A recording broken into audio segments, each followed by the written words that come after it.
Season 4 की शुरुआत होती है और हमें मेन विलन रीड दिखाया जाता है जो अभी तक हमारी हीरोइन को घूर रहा था। तो हमारी एलेट वो भी उसको देखती है। वो सोचती है हमें इसे प्रोवोक नहीं करना पड़ेगा, अगर हमने इसको प्रोवोक किया तो सब कुछ खत्म हो जाएगा। लेकिन तभी पीछे से ऑर्डलेट चिल्ला कहती है मैजिक कॉर्पोरेशन सारे के सारे तुम लोग क्या कर रहे हो, अभी अटैक करो। तो तब वो लोग कहते हैं जी। लेकिन तभी रीड वो जैसे देखते हैं वो लोग उस पर अटैक करने वाले हैं तो तब अपना हाथ ऊपर करने लगता है। तो हमारी सोचती है सीरियसली आखिर ये लोग पागल तो नहीं हो गए। लेकिन तभी वो अपना डिवाइन एडवन यूज करती है रीड के ऊपर और तभी वो वहां पर सेज बेरी लगा लेती है। वो कहती है मैक्सिमम एरिया, लेकिन तभी उसका रीड पे कोई असर नहीं हुआ था और तब वो अपने हाथों से वहां पे बारिश करवाने लगता है और उसका रेडियस भी बहुत ज्यादा था। लेकिन तभी उस बारिश की वजह से वहां पर सब लोग की बॉडी वो जल रही थी। तो सारे कहते हैं ये तो 7 सर्कल का डार्क मैजिक स्पेल है, ये तो एसिड रेन है जो कि हर किसी को जला देगी। लेकिन हमारी हीरोइन के सेज बैरर के वहां पर आते ही सब लोग प्रोटेक्टेड हो गए थे। तो वो लोग कहते हैं इसकी रेंज तो बहुत ज्यादा है, ये तो सेंटस का बैरियर है। लेकिन हमारी एलेट उसके बाल व्हाइट हो गए थे डिवाइन एडवन यूज करने की वजह से। वो कहती है सब लोग मेरी बात केयरफुली सुनो, सारे के सारे टेलीपोर्ट्स ढूंढ लो और यहाँ से निकल जाओ। तो वो सोचती है मैंने इतना बड़ा बैरियर पहली बार बनाया है, लेकिन अगर मेरा फोकस थोड़ा सा भी डाइवर्ट हुआ ना तो ये वर्ड ये फिर से शेक करेगा। वो कहती है प्लीज जल्दी करो, सारे के सारे भाग जाओ, अगर तुम लोग ना भागे तुम लोग मर सकते हो, सारे के सारे बैटलफील्ड से निकल जाओ। लेकिन ऑर्डलेट ओवर कॉन्फिडेंस होते हुए सोचती है मुझे लगता है कि सारे के सारे हीलर्स कवर्ड होते हैं। और वो कहती है सब्जुकेशन अभी तक खत्म नहीं हुई, मेजिस को पता है कि मेजिस के साथ कैसे डील करते हैं। तो वो चिल्ला कहती है उसको नीचे गिराओ। तो सारे मैजिशियन उस पर एक साथ अटैक करते हैं और उसको चेन के साथ बांध लेते हैं। तो ऑर्डलेट कहती है ये तो हाई लेवल का मेज लगता है, लेकिन ये क्लोज कंपार्ट में वीक होगा, इस पे अपनी स्वॉर्ड से अटैक करो सारे के सारे। लेकिन एलेट वो सोचती है नहीं ये तो तभी वहां पर रीड वो एक साथ काफी ज्यादा तलवारें निकालता है, बिल्कुल इलियोन और ड्रिक की तरह, जैसे कि उसने डंजन में किया था ना, बिल्कुल वैसे ही। और वो सारी की सारी तलवारें उन सब पे आके लगती है, सारे मेजेस पे, और उनमें से एक तलवार आके ऑर्डलेट के बाजू पे भी लगती है और उसका एक बाजू कट गया था। तो वो कहती है कैसे ये एक ओरा मास्टर एक साथ कैसे हो सकता है। लेकिन तभी उनमें से एक तलवार रीड के हाथ में आती है और बाकी की तलवारें उसके पीछे आ रही थी। लेकिन तब वो भटता हुआ हमारी एलेट की तरफ आ रहा था। तो हमारी एलेट सोचती है मुझे पता है कि मैं इस सूरत हाल में रीड का सामना नहीं कर सकती, लेकिन कुछ भी हो जाए मुझे उसका सामना करना पड़ेगा। तो तब अपनी तलवार निकालकर उसे लड़ने के लिए तैयार हो गई थी और तभी भागकर रीड पे हमला करती है। लेकिन रीड उसके वार को ब्लॉक कर लेता है। तो तब वो हमारी एलेट को देख रहा था, लेकिन हमारी एलेट कहती है ओमनीपोटेंट डिवाइन हैम। लेकिन तब वो जैसे उस पर हमला करती है ना तो रीड उस पर हमला करने के बजाय उसको डोज कर रहा था। तो हमारी हीरोइन डिवाइन रेट्रिब्यूशन यूज करती है और तब बहुत सारा बिजली आकर रीड पे गिर रही थी, लेकिन वो बार बार उसको डोज कर रहा था। और इतना सब कुछ होने के बावजूद भी वो हमारी एलेट पे हमला नहीं कर रहा था, बस उसके हमलों को डोज किए जा रहा था। तो एलेट सोचती है मुझे इस सब को खत्म करना होगा इससे पहले कि डिवाइन एडवन खत्म हो जाए, लेकिन बस मुझे थोड़ा सा और वार करना पड़ेगा। तो रीड वो बार बार पीछे जा रहा था, लेकिन वो सोचती है ठीक है अब यही मौका है। वो कहती है ओमनीपोटेंट बाइंड, और तभी रीड के इर्द गिर्द कुछ जड़ें आ गई थी जिन्होंने उसको बाइंड कर लिया था। तो तभी वो पीछे देखते हैं, वो कहता है ओ, और तब पीछे डंजन क्लोज हो रहा था। वो सोचता है डंजन तो क्लोज हो रहा है। तो हमारी हीरोइन सोचती है मुझे रीड को क्लोजिंग डंजन के अंदर भेजना होगा और उसको डीमर रेलम में भेजना होगा, इसके अलावा कोई रास्ता नहीं है। लेकिन रीड वो उसकी तरफ देख के कहता है एलेट क्या तुम मुझे अबंडन कर रही हो। तो एलेट सोचती है क्या, वो तो बिल्कुल फ्रीज हो गई थी। लेकिन तभी वो डंजन जो क्लोज हो रहा था ना उसकी रफ्तार बहुत ज्यादा सुस्त थी। तो तभी वहां पर कोई चिल्लाता हुआ आता है एलेट, और वो था हमारा थैसलिड। लेकिन तब वो भागता हुआ वहां पर आ रहा था, लेकिन वहां पर थैसलिड का आना रीड को बिल्कुल अच्छा नहीं लग रहा था और तभी वो अपना हाथ ऊपर करने लगता है। तो हमारी एलेट वो थैसलिड को देखती है। तो थैसलिड कहता है एलेट तुम ठीक तो हो ना। तो हमारी उन कहती है थैसलिड यहाँ मत आओ, ये डेंजरस है यहाँ पर। लेकिन तभी रीड अपना हाथ बिल्कुल ऊपर कर लेता है और उसकी सारी की सारी तलवारें एक साथ थैसलिड की तरफ बढ़ रही थी। तो थैसलिड उसको कुछ पता ही नहीं था, वो तलवारें उसके पीछे से आ रही थी और तभी एक साथ वो सारी की सारी तलवारें थैसलिड की बॉडी में घुस जाती हैं। तो हमारी उन कहती है थैसलिड। तो रीड उसका हाथ पकड़ते हुए कहता है तुम्हें उस पे नहीं मुझ पे फोकस करना चाहिए, आखिर तुम उस इंसेक्ट के साइड पे क्यों हो, तुम उसके साथ बिलोंग नहीं करती, मेरे साथ आओ।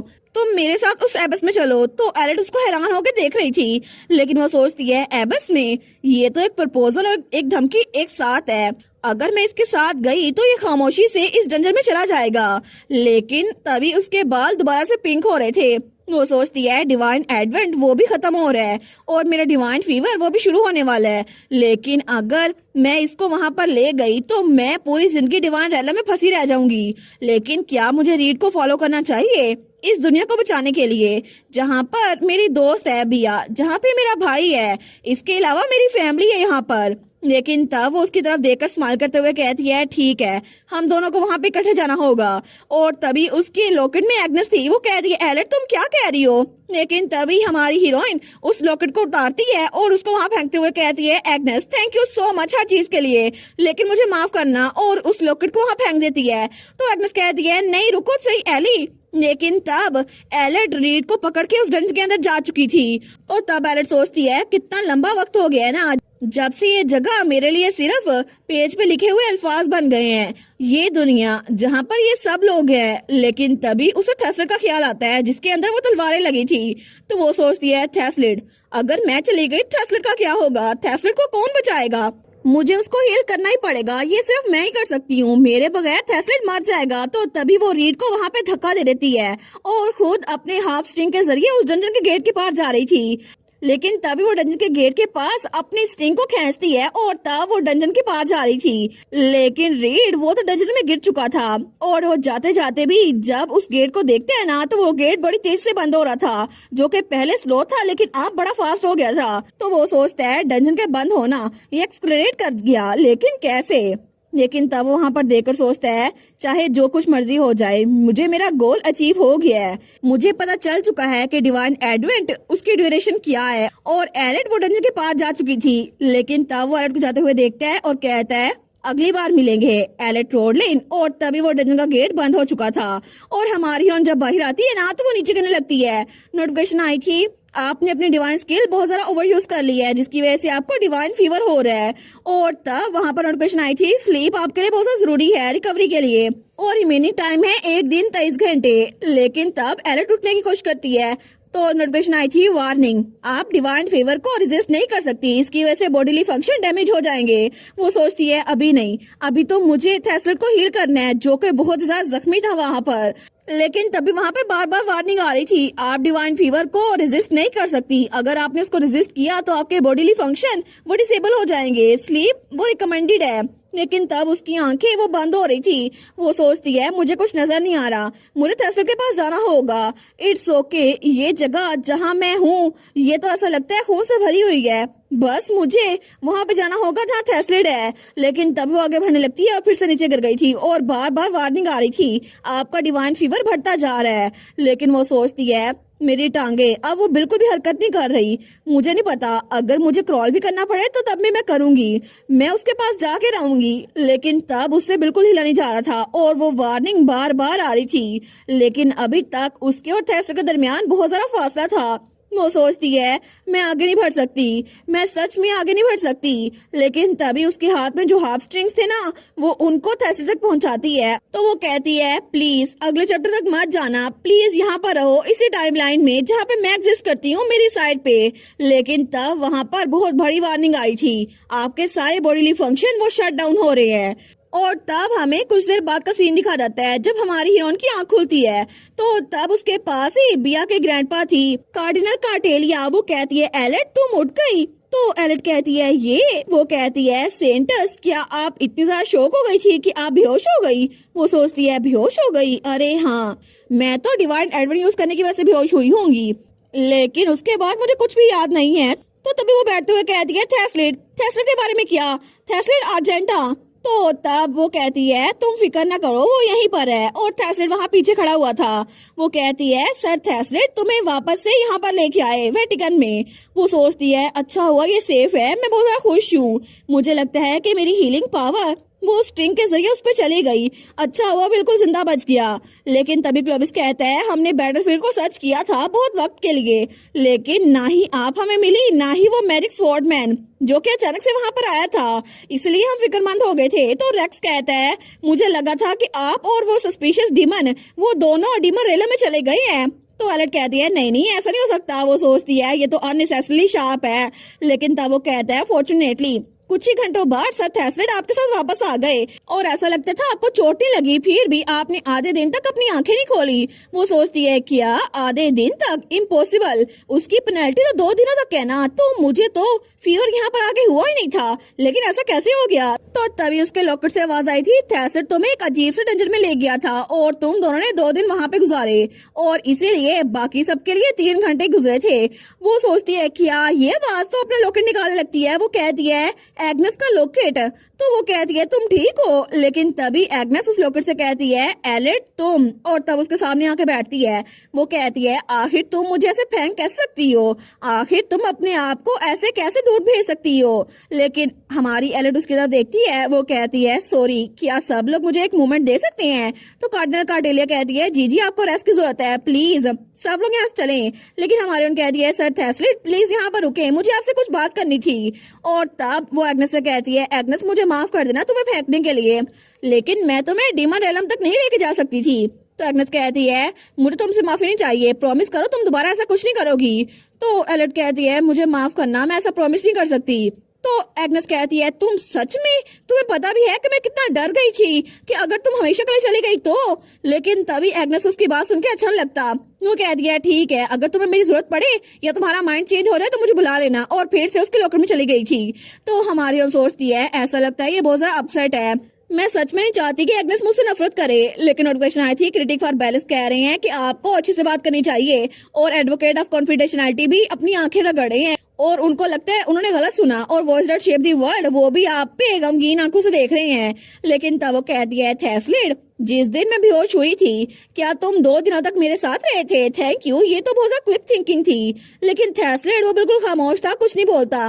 वो कहती है थैसलेट, तो थैसलेट कहता है मैं भी बहुत ज्यादा परेशान था, मुझे भी बिल्कुल वैसा ही लगा था जैसे सर रेक्स ने बोला था। मुझे लगा था कि तुम उस लड़के के साथ चली गई हो क्योंकि मैं बहुत ज्यादा वीक था, क्योंकि ये मेरा 17 लूप है, क्योंकि मैंने बहुत बड़ी गलती की थी, मेरी वजह से तुम सफर हो रही थी, लेकिन ये सारी मेरी गलती है, सारी की सारी। तो हमारी हीरोइन कहती है थैसलेट प्लीज अपने आप पे काबू रखो। तो वो कहता है क्या, लेकिन तभी वो उठते हुए कहती है ये सारी तुम्हारी गलती नहीं थी, मेरी बात सुनो।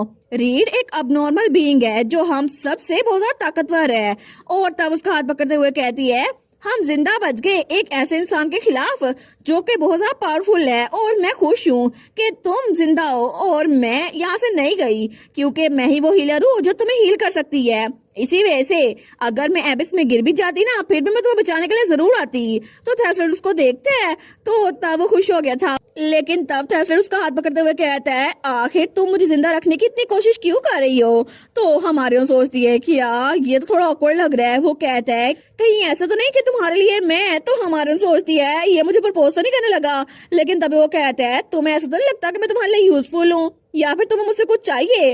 वो सोचती है मैं क्या ही सोच रही थी, लेकिन तभी वो पीछे होते हुए सोचती है नहीं वेल ये तो मेन कैरेक्टर है ना, तो इसी वजह से ये थोड़ा डिफरेंट है। लेकिन वो सोचती है डिफरेंट, और तभी उसे याद आता है जब वो रीड के साथ उस डंजर में जा रही थी। वो सोचती है मैंने सोचा था कि मेरे लिए ये दुनिया अब सिर्फ पेज पे लफ्जों की तरह नहीं है, मेरे लिए लफ्जों से ज्यादा है। लेकिन तभी थैसलेट कहता है एलेट। वो कहती है हाँ, लेकिन तब वो कहती है अरे हाँ अभी मैं सोच रही हूँ। तो आखिर में डंजन के क्लोज होने की स्पीड बहुत ज्यादा बढ़ गई थी, उसकी वजह से रीड हमें फॉलो नहीं कर पाया। ऐसा लगता है कि पूरी दुनिया हमारे साथ है। वो कहता है हमारे साथ, तो हमारे उन कहती है वो दैट शेप द वर्ल्ड, क्या आपने ये किया था, थैंक यू सो मच। लेकिन तभी नोटिफिकेशन आई थी एडवोकेट ऑफ कॉन्फिडेंशियलिटी वो सस्पिशियस हो रहे हैं, और एडवोकेट ऑफ कॉन्फिडेंशियलिटी कह रहे हैं voice that shape the world कि हमें प्राइवेट में बात करनी चाहिए। वो सोचती है क्या इनको भी नहीं पता था, क्या कोई बग आ गया था। लेकिन तभी थैसलेट वो हमारी एलेट को देखते हैं और अपने हाथ को देखते हैं जो थोड़ी देर पहले उसने एलेट का पकड़ा था। लेकिन तभी वो अपनी मुट्ठी बंद करते हुए सोचता है ठीक है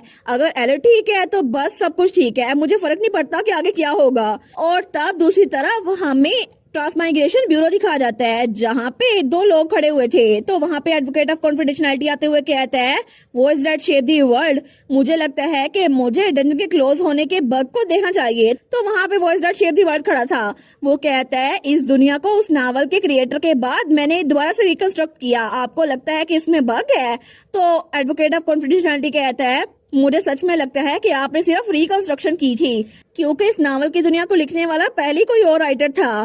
तो वॉइसर शेफ दी वर्ल्ड कहता है, मुझे लगता है कि ये दुनिया जिस राइटर ने लिखी थी ना, उसमें उसने पहले ही इस नावल की दुनिया को एक्सटेंड कर दिया था, लेकिन यहाँ पर हर चीज मैंने खुद बनाई है सिवाय सोल्स के।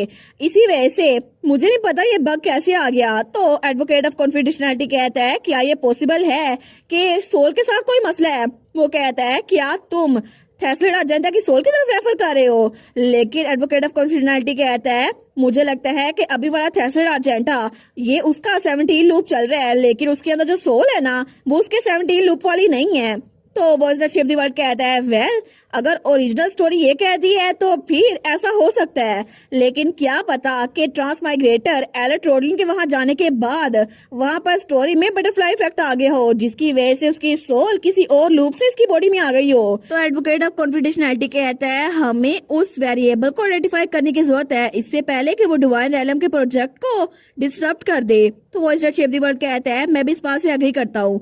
मैं आई ओवरसीइंग आल कियोस को कहूंगा इन्वेस्टिगेट करे, और अगर किसी और को कोई बग मिले तो मुझे रिपोर्ट करे। और इस दौरान मुझे लगता है कि मुझे जिसने भी इस बग को रिपोर्ट किया ना, उसके लिए रिवॉर्ड तैयार करना पड़ेगा। और वो हमारी एलेट की बात कर रहा था, और थोड़ी देर बाद हमारी एलेट वो वहां पर बिल्कुल तैयार बैठी थी, और तब वो बिल्कुल हेल्दी थी। हमारी एलेट के सामने वो दोनों बैठे हुए थे, क्लोविस और रेक्स। तो हमारी उन कहती है, तो वेटिकन वो मैजिक स्वॉर्डमैन को ढूंढ रहा है जिसके साथ हमने फाइट की थी? वो कहता है, जी बिल्कुल, मुझे तो ऐसा ही लगता है, क्योंकि वो इंसान वो दुनिया के लिए बहुत बड़ा खतरा हो सकता है। रिसेंटली डंजन सब्जुगेशन के दौरान हमें बार बार ये रिपोर्ट मिल रही है कि डीमन सारे के सारे किसी एक इंसान के बारे में बात कर रहे हैं, जिसे कह रहे हैं वो the newborn chaos and evil, और सारे डीमंस उसकी बात मानने पे मजबूर है। और क्लोविस कहता है, मुझे लगता है कि ये सारा कुछ उस मैजिक स्वॉर्डमैन के साथ ही कनेक्टेड है। तो तभी वहां पर कार्डिनल कार्टेलिया बैठी थी, वो चाय पीते हुए कहती है, उस अजीब से इंसान को तो ग्रीनवाल विलेज में भी देखा गया था और किरलिस रीजन में भी। ऐसा लगता है कि दोनों में एक चीज कॉमन है, दोनों में डंजन बस्ट हुआ था, वो भी अचानक से।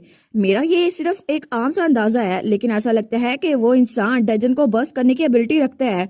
तो हमारे यहाँ सोचती है, बिल्कुल ठीक, इन्होंने बिल्कुल ठीक सोचा। रीड के पास ये अथॉरिटी है कि वो खुद ही किसी डंजन को बस्ट कर दे। लेकिन रेक्स कहता है, लेकिन सारी की सारी बुरी खबर नहीं है ना, एक अच्छी खबर भी है। आपको खुश हो जाना चाहिए, क्योंकि इस बार उस मॉन्स्टर को हराने पे हमें कोई आइटम नहीं मिला, हमें आर्टिफैक्ट मिला है, और उसको कहते हैं सेंचुरी कंस्ट्रक्शन। अपेरेंटली वो तो बहुत ज्यादा फायदे में है। ऐसा लगता है उसकी वजह से हम डंजन के अंदर भी आउटपोस्ट बना सकते हैं। हमारे कहती है, सच में ये तो इनक्रेडिबल है। तो रेक्स तो खुश होकर बता रहा था, ये सिर्फ इनक्रेडिबल नहीं है, उस आर्टिफैक्ट के जरिए हम लोग तो डंजन में रहते हुए भी आराम से इंफॉर्मेशन गैदर कर सकते हैं। और इसके अलावा अगर कोई हम पे हमला करे ना, तो उस आर्टिफैक्ट के पास होते बाकी मॉन्स्टर हम पे हमला नहीं करेंगे। तो वो तो बड़ा खुश होकर बता रहा था, इस तरह तो सर्वाइवल रेट वो तो स्काई रॉकेट कर जाएगा। लेकिन क्लोविस कहता है, ये रिवार्ड तो बहुत ज्यादा अच्छा है, लेकिन दूसरा रिवार्ड वो बहुत जरा बुरा है। वहां पर एक और चीज हमें मिली थी रिवार्ड के तौर पर, जो था डीमन ब्लड। और वो रिवार्ड भी हमें वहां पर मिला है जहाँ पे होली किंगडम और मैजिक किंगडम के दरमियान उस मॉन्स्टर ने तबाही की थी। और डीमन ब्लड और वो ह्यूमन ब्लड पे फीड करता है। इसी वजह से हमारे टेम्पल ने इसको कहा ये बुरा सब्सटेंस है, इसी वजह से हमें इसको खत्म करना पड़ेगा। लेकिन मैजिक किंगडम वाले कह रहे हैं कि हमें ये चाहिए, और इसी वजह से इस बात पे बहुत बड़ा मसला हो रहा है। लेकिन आखिर में ये आर्टिफैक्ट दोनों बॉर्डर्स के दरमियान ही क्यों आना था? इसकी वजह से तो बहुत बड़ा मसला चल रहा है, दोनों किंगडम आपस में लड़ रहे हैं। तो हमारे सोचती है, एग्जैक्टली रीड यही तो चाहता था, उसने इसी वजह से बॉर्डर पे ये जंग शुरू की ताकि दोनों किंगडम के दरमियान कभी सुलह ना हो पाए। वो सोचती है उनका रिलेशनशिप तो पहले ही बहुत ज्यादा बुरा है, लेकिन अब पॉलिटिकल इंटरेस्ट और रिलीजियस बिलीफ का आपस में अच्छे कंक्लूजन पे पहुंचना बिल्कुल मुश्किल हो जाएगा। तभी वहां पे एक प्रिस्टेस आती है, वो कहती है, योर होलीनेस। तो हमारे उन कहती है, हाँ। वो कहती है, असल में बाकी दोनों कार्डिनल्स भी आपसे मिलना चाहते हैं। तो हमारे उन कहती है, कार्डिनल्स? तो रेक्स और क्लोविस उठते हुए कहते हैं, ठीक है, तो हम चलते हैं, आप आराम से बात कीजिएगा। और तब जैसे वो लोग बाहर जाते हैं ना, तो तभी वहां पर दोनों मिनिस्टर्स आ गए थे, मिनिस्टर ऑफ गॉस्पेल भी और अर्जेंटा भी। तो मिनिस्टर ऑफ गॉस्पेल कहता है, योर होलीनेस, हमने सुना कि आप अच्छे से रिकवर हो गई, हम तो बहुत ज्यादा खुश है। तो हमारे उन कहती है मुझे माफ कीजिएगा आपको फिक्रमंद करने के लिए, लेकिन आप लोग यहाँ पर सिर्फ मुझे विजिट करने के लिए नहीं आए है ना। तो पीछे से अर्जेंटा कहता है वेल, लेकिन मिस्टर ऑफ गॉस्पेल कहता है सबसे पहले कॉन्ग्रेचुलेशन, आपने अपना नाइट ऑर्डर बना लिया है। हमने प्रॉमिस किया था ना कि अगर आप 3S रैंक के डंजन क्लियर करेंगी तो आपका अपना नाइट ऑर्डर बन जाएगा। इसी वजह से आपको ऑफिशियली रिकॉग्नाइज कर लिया गया है एक नाइट ऑर्डर के कैप्टन के तौर पर। वो सोचती है फाइनली, वो कह दिया थैंक यू, लेकिन तभी नोटिफिकेशन आई थी क्वेस्ट कंप्लीट। अब आपने अपनी क्वेस्ट कंप्लीट कर ली है तो क्या आप अपना रिवॉर्ड क्लेम करना चाहेंगी। तो वो सोचती है सच में was that shape the world मुझे एक और रिवॉर्ड दे रहे हैं, फिर तो बड़ा मजा आएगा। लेकिन नोटिफिकेशन आई थी was that shape the world, वो स्माइल कर रहे हैं कि आपने अपना काम पूरा किया तो रिवॉर्ड तो बनता ही है। वो कहती है जी जी बिल्कुल। वो सोचती है आप तो सबसे बेस्ट है, लेकिन रिवॉर्ड होगा क्या। लेकिन तभी मिनिस्टर ऑफ गॉस्पेल कहता है योर होलीनेस, इसके अलावा एक और चीज है जो हमें डिस्कस करनी है। तो अर्जेंटा भी अपना गला साफ करते हुए कहता है वेल, हम चाहते हैं कि सेंचुरी कंस्ट्रक्शन आप उसको चर्च के हवाले कर दे। तो हमारे कहती है हैं। तो तभी कार्डिनल कार्टेलिया कहती है स्टैंडर्ड डिस्ट्रीब्यूशन रूल्स के हिसाब से एलेट तुमने सबसे ज्यादा कंट्रीब्यूट किया है ना, इसी वजह से सबसे पहला क्लेम तुम ही कर सकती हो। तो वो मिनिस्टर ऑफ गॉस्पेल कहता है मैं आपको फोर्स नहीं कर रहा, लेकिन सेंचुरी कंस्ट्रक्शन वो बहुत जरा ग्रेट आर्टिफैक्ट है जो सिर्फ एक इंडिविजुअल इस्तेमाल नहीं कर सकता। हम चाहते हैं कि आप उसे हमारे हवाले कर दें। ऑफ कोर्स आपको टेम्पल कंपनसेट करेगा, इसके अलावा भी हम आपको बहुत कुछ प्रोवाइड करेंगे। तो हमारे उन कहती है श्योर। वो कहता है क्या आप सच में उसे हमारे हवाले कर देंगी, क्या सच में आपके साथ ये ठीक रहेगा। तो हमारे उन कहती है बिल्कुल, टेम्पल उसको रख सकता है। वो सोचती है मेरे पास तो पहले ही मेरे ट्रांसमाइग्रेशन पर्क्स है, जिसकी वजह से मुझे पहले से इन्फॉर्मेशन इकट्ठे करने की कोई जरूरत नहीं है, क्योंकि मैं तो सब कुछ जानती हूँ ना। और इसके अलावा मेरे पास सेज बैरियर भी है, जिसकी वजह से मुझे मॉन्स्टर से बचने के लिए उस चीज की जरूरत नहीं पड़ेगी। तो वो स्माइल करते हुए कहती है आपने कहा था आप मुझे कंपनसेट करेंगे, तो प्लीज मेरे नाइट ऑर्डर को टैक्स से बचा के रखिएगा, क्योंकि मैं नहीं चाहती कि फ्यूचर में जो चीजें भी हमें मिले हम उसमें से आपको टैक्स दें। तो वो दोनों कहते हैं जी जी ये तो एक्सेप्टेबल है। तो हमारे सोचती है बिल्कुल, टैक्स एग्जाम्पशन ये तो आर्टिफैक्ट से भी जरा अच्छा है, मैं तो बहुत ज्यादा कैश कमाऊंगी। लेकिन तभी मिनिस्टर ऑफ गॉस्पेल कहता है इसके अलावा कुछ और चाहिए आपको। तो हमारे कहती है हाँ बिल्कुल, एक और चीज मैं चाहती हूँ कि मैं वेकेशन पे जाऊं सर थेसलेट अर्जेंटा के साथ, तो प्लीज आप इसके लिए अरेंजमेंट कर दें। और तभी दूसरी तरफ हमें ग्रैंड डची ऑफ हैथफेल्ड दिखाई जाती है, जहाँ पर हमारी हीरोइन का ग्रैंडपा भागता हुआ आता है। वो कहता है डंजन बस्ट हुआ था, आखिर वो बॉस कहाँ पर है। और वो बेचारा तो एक सी रैंक के माइनिंग डंजन में गया था, जिसकी वजह से वो लेट हो गया था। लेकिन तब उसका बटलर कहता है आप अभी पहुंचे हैं योर ग्रेस। वो कहता है बिल्कुल, मुझे टेलीपोर्टेशन स्टोन दो, मैं अभी उस जगह पे पहुंचता हूँ, वहां पे मसला हो रहा होगा है ना। लेकिन बटलर कहता है वेल, वो मसला तो पहले ही आज सुबह तक हल हो चुका है, और वहां पर ये मसला होली काउंसिल ने खुद हल किया है। तो ड्यूक कहता है क्या होली काउंसिल ने। तो बटलर कहता है जी जी बिल्कुल, ऐसा लगता है कि होली किंगडम में पहली बार 400 सालों में एक सेंटस अपीयर हुई है, और उस सेंटस के पास डिवाइन पावर्स है, जिसकी वजह से वो डिवाइन एडवेंट भी यूज कर सकती है। तो वो कहता है डिवाइन पावर्स, लेकिन तभी वो सोचता है एक मिनट, डिवाइन पावर जैसे कि डिवाइन एडवेंट। लेकिन उसे याद आता है जब एलेट छोटी थी ना, जब उसे पहली बार मिला था, तब एलेट ने भी यही पावर यूज की थी और उसके बाल व्हाइट हो गए थे। वो सोचता है वाओ ये तो बड़ी औसम पावर होगी ना। तो वो अपने बटलर को उठा लेता है। वो कहता है एडगर ये सच है ना कि सिर्फ कुछ ही लोग डिवाइन पावर को यूज कर सकते हैं। वो कहता है जी जी बिल्कुल, ये तो बहुत ज्यादा एक्स्ट्रा ऑर्डिनरी एबिलिटी है, जिसकी वजह से इसको बहुत कम लोग इस्तेमाल कर सकते हैं, और 400 सालों में पहली बार किसी ने इसको यूज किया है। लेकिन इसके अलावा वो टॉप क्लास की ओरा मास्टर भी हैं, स्पोर्ट्समैनशिप भी बहुत ज्यादा अच्छी हैं, और वो तो एक यंग वुमन है जिनकी एबिलिटी बड़ी इंप्रेसिव है।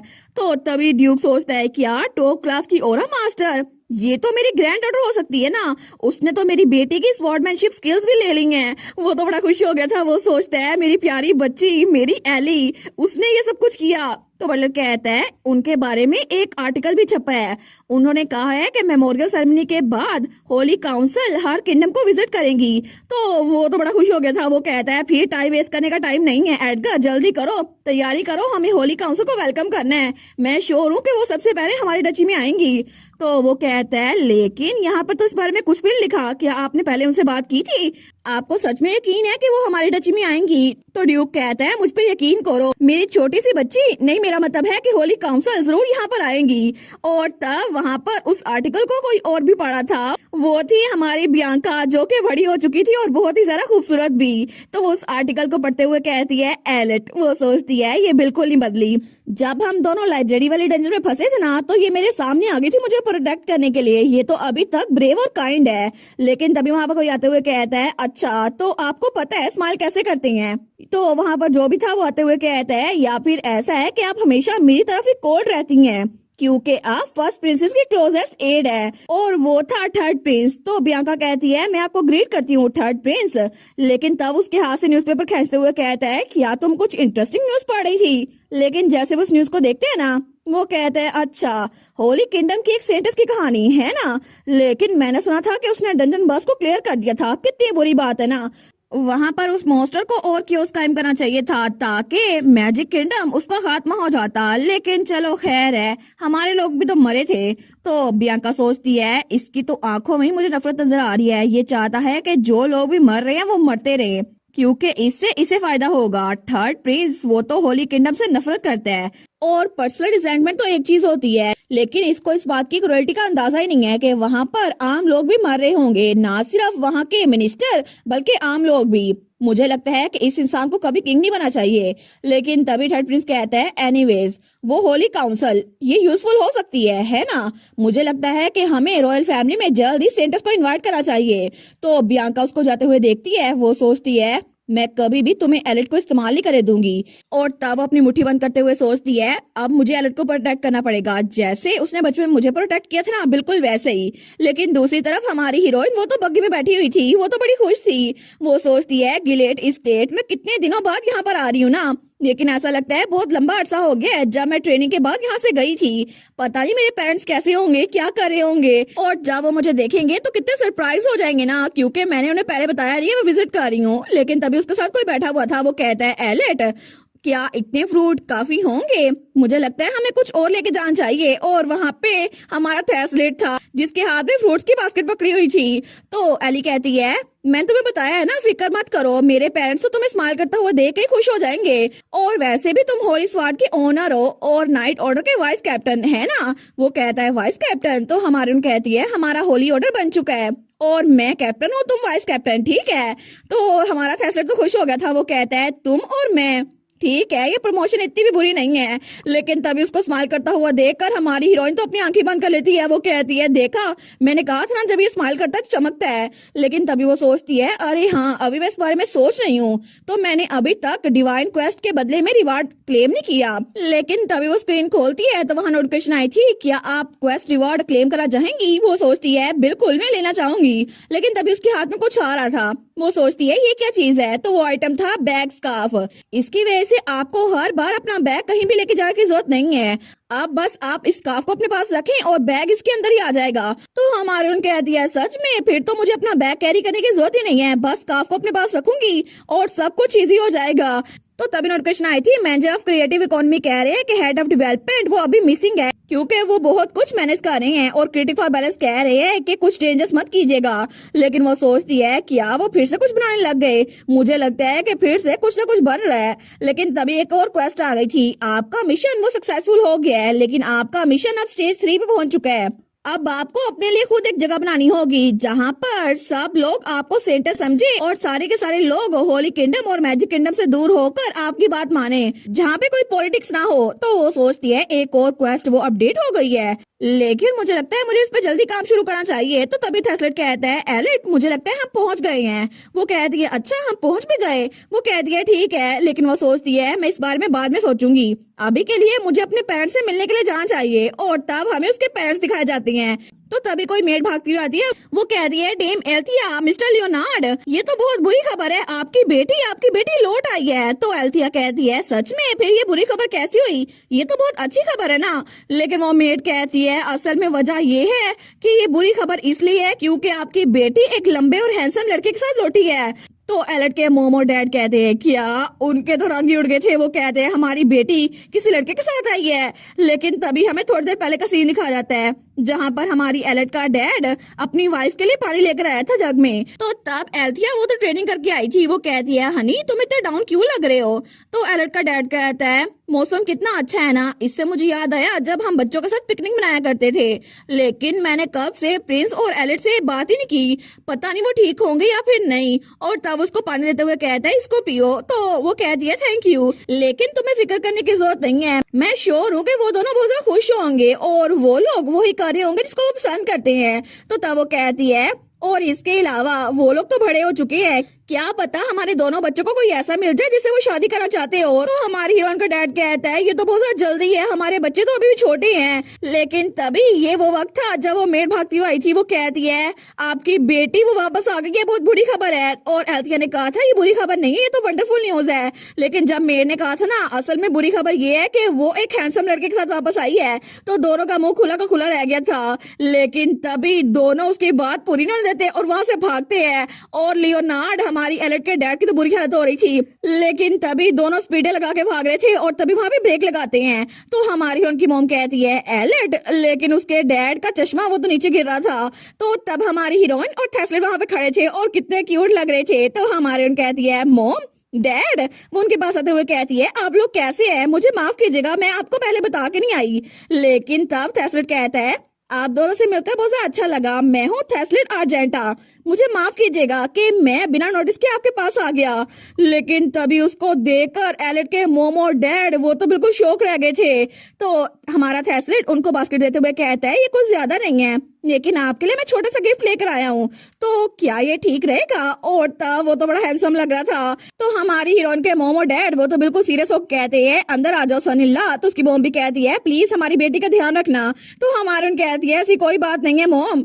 लेकिन तब थोड़ी देर बाद जब वो लोग अंदर आए थे ना, तो तब वो कहती है वाओ आपने ये सब कुछ बनाया, और वहां पे पूरा का पूरा टेबल सजा हुआ था। तो उसका डैड कहता है ऑफ कोर्स मेरी बेटी इतने लंबे अरसे बाद घर वापस आई है, इतना तो मैं कर ही सकता हूँ। तो एल्थिया कहती है अच्छा तो तुम हो master of the Holi sword है ना, फिर तो तुम तलवार के साथ अच्छे होगे। वो कहता है जी मदर मैं एक्सपर्ट टॉप ग्रेड हूँ। वो कहती है एक्सपर्ट टॉप ग्रेड, फिर तो तुम पास हो गए। और उसको लेग पीस देते हुए कहती है इसको खाओ। तो हमारी उन कहती है मोम आखिर उसको किस चीज में पास कर रही हैं आप। लेकिन तभी नोटिफिकेशन आई थी scale the dirty soil smile कर रही है और वो कह रही है ऐसा लगता है ये फॉर्मल फैमिली मीटिंग है और एडवोकेट ऑफ कॉन्फिडेंशियलिटी वो अपना काम छोड़कर आपको देखने लग गए हैं कि आप तो इतनी बड़ी हो गई हैं कि एक लड़के को घर ले आई। लेकिन तभी हमारी हीरोइन का डैड कहता है अगर तुम होली स्वॉर्ड के मास्टर हो तो फिर तुम हाई रैंकिंग होगे ना, तो आखिर तुम मेरी बेटी के साथ क्या कर रहे हो। तो हमारी हीरोइन कहती है अरे हाँ असल में मुझे आपको कुछ और भी बताना था, मैंने अपनी डिवाइन पावर वेकन कर ली है और मैं सेंटस बन चुकी हूँ। इसी वजह से मैं पहली होली काउंसिल 4 सालों में अपेयर हुई है। तो उसकी मोम के हाथ से लेग पीस नीचे गिर गया था। उसके मोम और डैड तो शौक हो गए थे। वो दोनों कहते हैं क्या तुम क्या कह रही हो, अचानक से मुझे यकीन नहीं आता। लेकिन हमारी एलेट कहती है मैं सच में होली काउंसिल हूँ, क्या मैं आपको अपनी डिवाइन पावर दिखाऊं, मेरा सेज बैरियर तो बहुत ज्यादा बड़ा है। लेकिन उसका डैड कहता है नहीं नहीं मैं समझ सकता हूँ मेरी बेटी, क्योंकि मुझे तो पता था तुम बचपन से बड़ी अमेजिंग थी, लेकिन फिर भी मुझे लगा था कि तुम बड़ी हो के एक अच्छी अल्केमिस्ट बनोगी। आखिर वो टेम्पल इतना प्रीशियस टैलेंट कैसे चोरी कर सकता है। और वो कहता है सर थेस्लेट क्या आपको पता है मेरी बेटी जब छोटी थी ना तो वो 10 साल की उम्र में अपने छोटे छोटे हाथों से इतने प्यारे प्यारे पोशंस बनाती थी और उसके पोशन बड़े टेस्टी होते थे। तो हमारा थेस्लेट कहता है फादर रिसेंटली एक डंजन बस्ट हुआ था जो कि दोनों किंगडम्स के दरमियान में था, लेकिन उसकी डिवाइन पावर ने बहुत सारी जानें बचाई। आपकी बेटी ने बहुत सारे लोग की जानें बचाई हैं। मैं उम्मीद करता हूँ कि आपको उसके सेंटस बनने पे नाज होगा। तो हमारी एलेट के मोम और डैड उसको देखते हैं, वो तो बड़े खुश हो गए थे। तो तब उसके मोम और डैड दोनों कहते हैं हम समझ गए सनिल्ला, लेकिन वो दोनों तो बड़े अजीब ही लग रहे थे। तो हमारी एलेट कहती है मोम डैड मैंने आपको बताया है ना वो आपका सनिल्ला नहीं है। लेकिन दोनों उसकी बात ही सुनते और उन्होंने तो थेस्लेट को पहले ही अपना सनिल्ला मान लिया था। हमें हमारा थेस्लेट और हमारी हीरोइन दिखा जाती है जो कि लाइब्रेरी की तरफ जा रहे थे। तो एलेट कहती है तुम जरूर अनकंफर्टेबल हो गए होगे ना, है ना, मेरे मोम डैड ने जो कुछ भी कहा ना प्लीज उसको भूल जाओ। तो थेस्लेट कहता है नहीं नहीं मुझे तो मजा आया था, तुम्हारी फैमिली कितनी हारमोनियस है ना और कितने क्यूट कपल हैं तुम्हारे मोम और डैड। और चाहे थोड़ी देर के लिए सही, लेकिन मुझे उनके साथ फैमिली बनकर बहुत ज्यादा अच्छा लगा था और मैं आज का दिन कभी भी नहीं भूलूंगा। चाहे तुम इसको याद रखो या ना रखो, मैं इसको याद रखूंगा। तो हमारी हीरोइन उसकी तरफ ब्लश करके देख रही थी, लेकिन तब वो कहता है बाय द वे हम लोग कहाँ जा रहे हैं? तो हमारे उन कहती है मैंने तुम्हें कहा था ना मुझे तुम्हें एक डंजन दिखाना है, वो लाइब्रेरी के अंदर है। तो थैसलेट कहता है काउंट के स्टेट में एक डंजन? वो कहती है बिल्कुल, जब मैं छोटी थी ना तब मुझे मिला था, मैंने बॉस को हरा दिया था, लेकिन अब डंजन की टेरिटरी और उसके मॉन्स्टर्स को मैं मैनेज कर रही हूँ। वो कहता है अच्छा, लेकिन किस वजह से? तो हमारी हीरोइन वो बुक निकालते हुए कहती है वेल तुम खुद जाके देख लेना। और तब जैसे वो बुक निकालती है ना तो वो लोग टेलीपोर्ट हो रहे थे। तो थैसलेट अपनी आंखें बंद कर लेता है, लेकिन जैसे वो अपनी आंखें खोलते हैं ना तो सामने फायरवर्क्स हो रहे थे। तो थैसलेट और हमारी हीरोइन वहां पर देखती हैं। वो कहता है फायर? तो हमारे उन कहती है वाओ यहाँ पे तो फेस्टिवल चल रहा है, लेकिन सारे के सारे स्केलेटन भाग के उसी की तरफ आ रहे थे। और तब हमारी एलेट के पास आते हैं तो हमारी एलेट को फूलों की माला पहनाते हैं। वो कहती है क्या कोई फेस्टिवल चल रहा है? तुम लोगों ने तो हार्वेस्ट फेस्टिवल मनाया है, बड़ा मजा आ रहा होगा है ना? क्या तुमने ये नेकलेस खुद बनाया है? लेकिन तब हमारा हीरो उसको देखता है और तभी वहां पर फिर से फायरवर्क्स होती है, लेकिन तभी दूर से हेल्वरोस उसको देखता है तो वो जल्दी से कूद के हमारी एलेट की तरफ बढ़ा था। तो तभी थैसलेट कहता है क्या ये क्या चीज है? लेकिन तभी वो हमारी एलेट के सामने आ जाता है। वो कहता है कुछ आ रहा है, एलेट पीछे रहो। लेकिन जब वो सामने देखते हैं ना तो वहां पर हेल्वरोस अपनी बेबी वाली फॉर्म में उसके साथ आके टकराया था। तो हेल्वरोस कहता है हे तुम कौन हो ब्रदर? लेकिन तब थैसलेट कहता है ये। तो एलेट कहती है हेल्वरोस तुम तो थोड़े लंबे हो गए हो। वो कहता है फार्म ओनर। लेकिन तब वो कहता है मुझे अपने आप को इंट्रोड्यूस करवाने दो, मैं हूँ hell fire of the underworld हेल्वरोस, और मैं एक होली नाइट हूँ, तो कुछ भी अजीब मत करना ठीक है मेरी सिस्टर के साथ। वो कहता है क्या? लेकिन तभी बाकी के सारे स्केलेटन भी वहां पर आ गए थे। वो कहता है ये सारे स्केलेटन भी यहाँ पे काम करते हैं, तो सारे सारे मिलकर हम लोग फार्म चलाते हैं ठीक है। तो थैसलेट कहता है एक सेंटस वो हेल फायर के साथ मिलकर और अनडेड के साथ मिलकर बिजनेस चला रही है। तो हमारे उन कहती है ये बाकी सब लोगों से सीक्रेट है ठीक है, इसको छुपा के रखना। और थोड़ी देर बाद वो लोग एक पत्थर पे बैठ गए थे और वहां पर तो नहर भी बन चुकी थी जहां पर वो लोग बोट राइडिंग भी कर रहे थे और फिशिंग भी। लेकिन तभी वहां पर वो स्केलेटन आता है जो कि कभी प्रिंस था। तो हमारी उन कहती है ये लो एपिडर, मैं तुम्हारे लिए ये लेकर आई हूँ, और ये था सेथ ऑफ हार्वेस्ट जिसकी वजह से हार्वेस्ट डबल हो सकती थी। तो वो तो ये लेकर बड़ा खुश हो गया था। हमारा कहती है तुम्हें ये पसंद आया? वो कहता है बिल्कुल, और तब अपने साथियों के पास भाग गया था उसको ये दिखाने के लिए। लेकिन तब हमारा हीरो कहता है मैंने एक्सपेक्ट नहीं किया था कि यहाँ पर ऐसा डंजन भी होगा, क्या तुमने इस डंजन को क्लियर रिपोर्ट नहीं किया था? वो कहती है अगर मैंने रिपोर्ट किया होता तो मैं इसको यूज ना कर पाती। लेकिन तब थैसलेट तो हंस रहा था। वो कहती है तुम हंस क्यों रहे हो? क्या तुम्हें इस बात से अजीब लग रहा है कि मैं सेंटस होते हुए भी ऐसे एक्ट क्यों कर रही हूँ? वो कहता है नहीं नहीं ऐसी बात नहीं है, मैं तो असल में बहुत ज्यादा खुश हूँ। जब भी मैं तुम्हारे साथ होता हूँ ना तो चाहे वो डंजन मॉन्स्टर से भरा हुआ हो या ऐसे लाइफ से भरा हुआ हो, मुझे तो हमेशा तुम्हारे साथ रहना बहुत ज्यादा अच्छा लगता है और वो जगह मेरे लिए अच्छी बन जाती है एलेट। लेकिन तभी वहां पर बहुत ज्यादा फूल खिले हुए थे। तो हमारी हीरोइन उसके बाद का जवाब नहीं देती और सामने देख रही थी। वो सोचती है ये जगह कितनी पीसफुल हो गई है ना। लेकिन तब थैसलेट कहता है बाय द वे वो दोनों अनडेड वहां पर क्या कर रहे हैं? और वहां पर तो उनका कपल भी बन गया था। तो हमारा उन कहती है एस्टर और वेलो, मुझे लगा नहीं था इनमें से एक लड़की है, लेकिन इन दोनों का रिलेशनशिप क्या सच में ये इतना प्रोग्रेस कर गया है? और वो लोग तो वहां पर रोमांस कर रहे थे। तो हमारे उन कहती है सच में मुझे पता नहीं था इनका कपल भी है। लेकिन तभी हमारा थैसलेट कहता है मैं समझ गया ये लोग क्या कर रहे हैं। हमारे उन कहती है क्या ये क्या कर रहे हैं? वो कहता है ये फिशिंग कर रहे हैं ना, देखो मुझे लगा नहीं था ये फिशिंग रोड होगी, लेकिन वहां पर फूल लगे हुए हैं। लेकिन चलो मुझे पता चल गया अनडेड की भी हॉबीज होती है, इन स्केलेटन के पास भी हॉबीज है। वेल ये अपने आप को एंजॉय कर रहे हैं ना। हमारे कहती है हाँ हाँ इनकी हॉबी है और क्या कर सकते हैं ये। लेकिन तब उठते हुए कहता है फिर मैं भी जाके ट्राई करता हूँ। और तब वो बोर्ड की तरफ बढ़ते हैं जहाँ पे वो दोनों अनडेड बैठे हुए थे। लेकिन तभी नोटिफिकेशन आई थी द स्केल्ड डडी सोल कह रही हैं कि अभी तक उनको पता नहीं चला कि वो अनडेड के रोमांस के दरमियान जाके बैठने वाले हैं। तो हमारे सोचती है सच में थैसलेट वो एक्चुअल कपल के दरमियान में बैठेगा कबाब में हड्डी बनकर। लेकिन ये तो उस तरह का जानरा है भी नहीं जिसमें मैं ट्रांसमाइग्रेट हुई थी।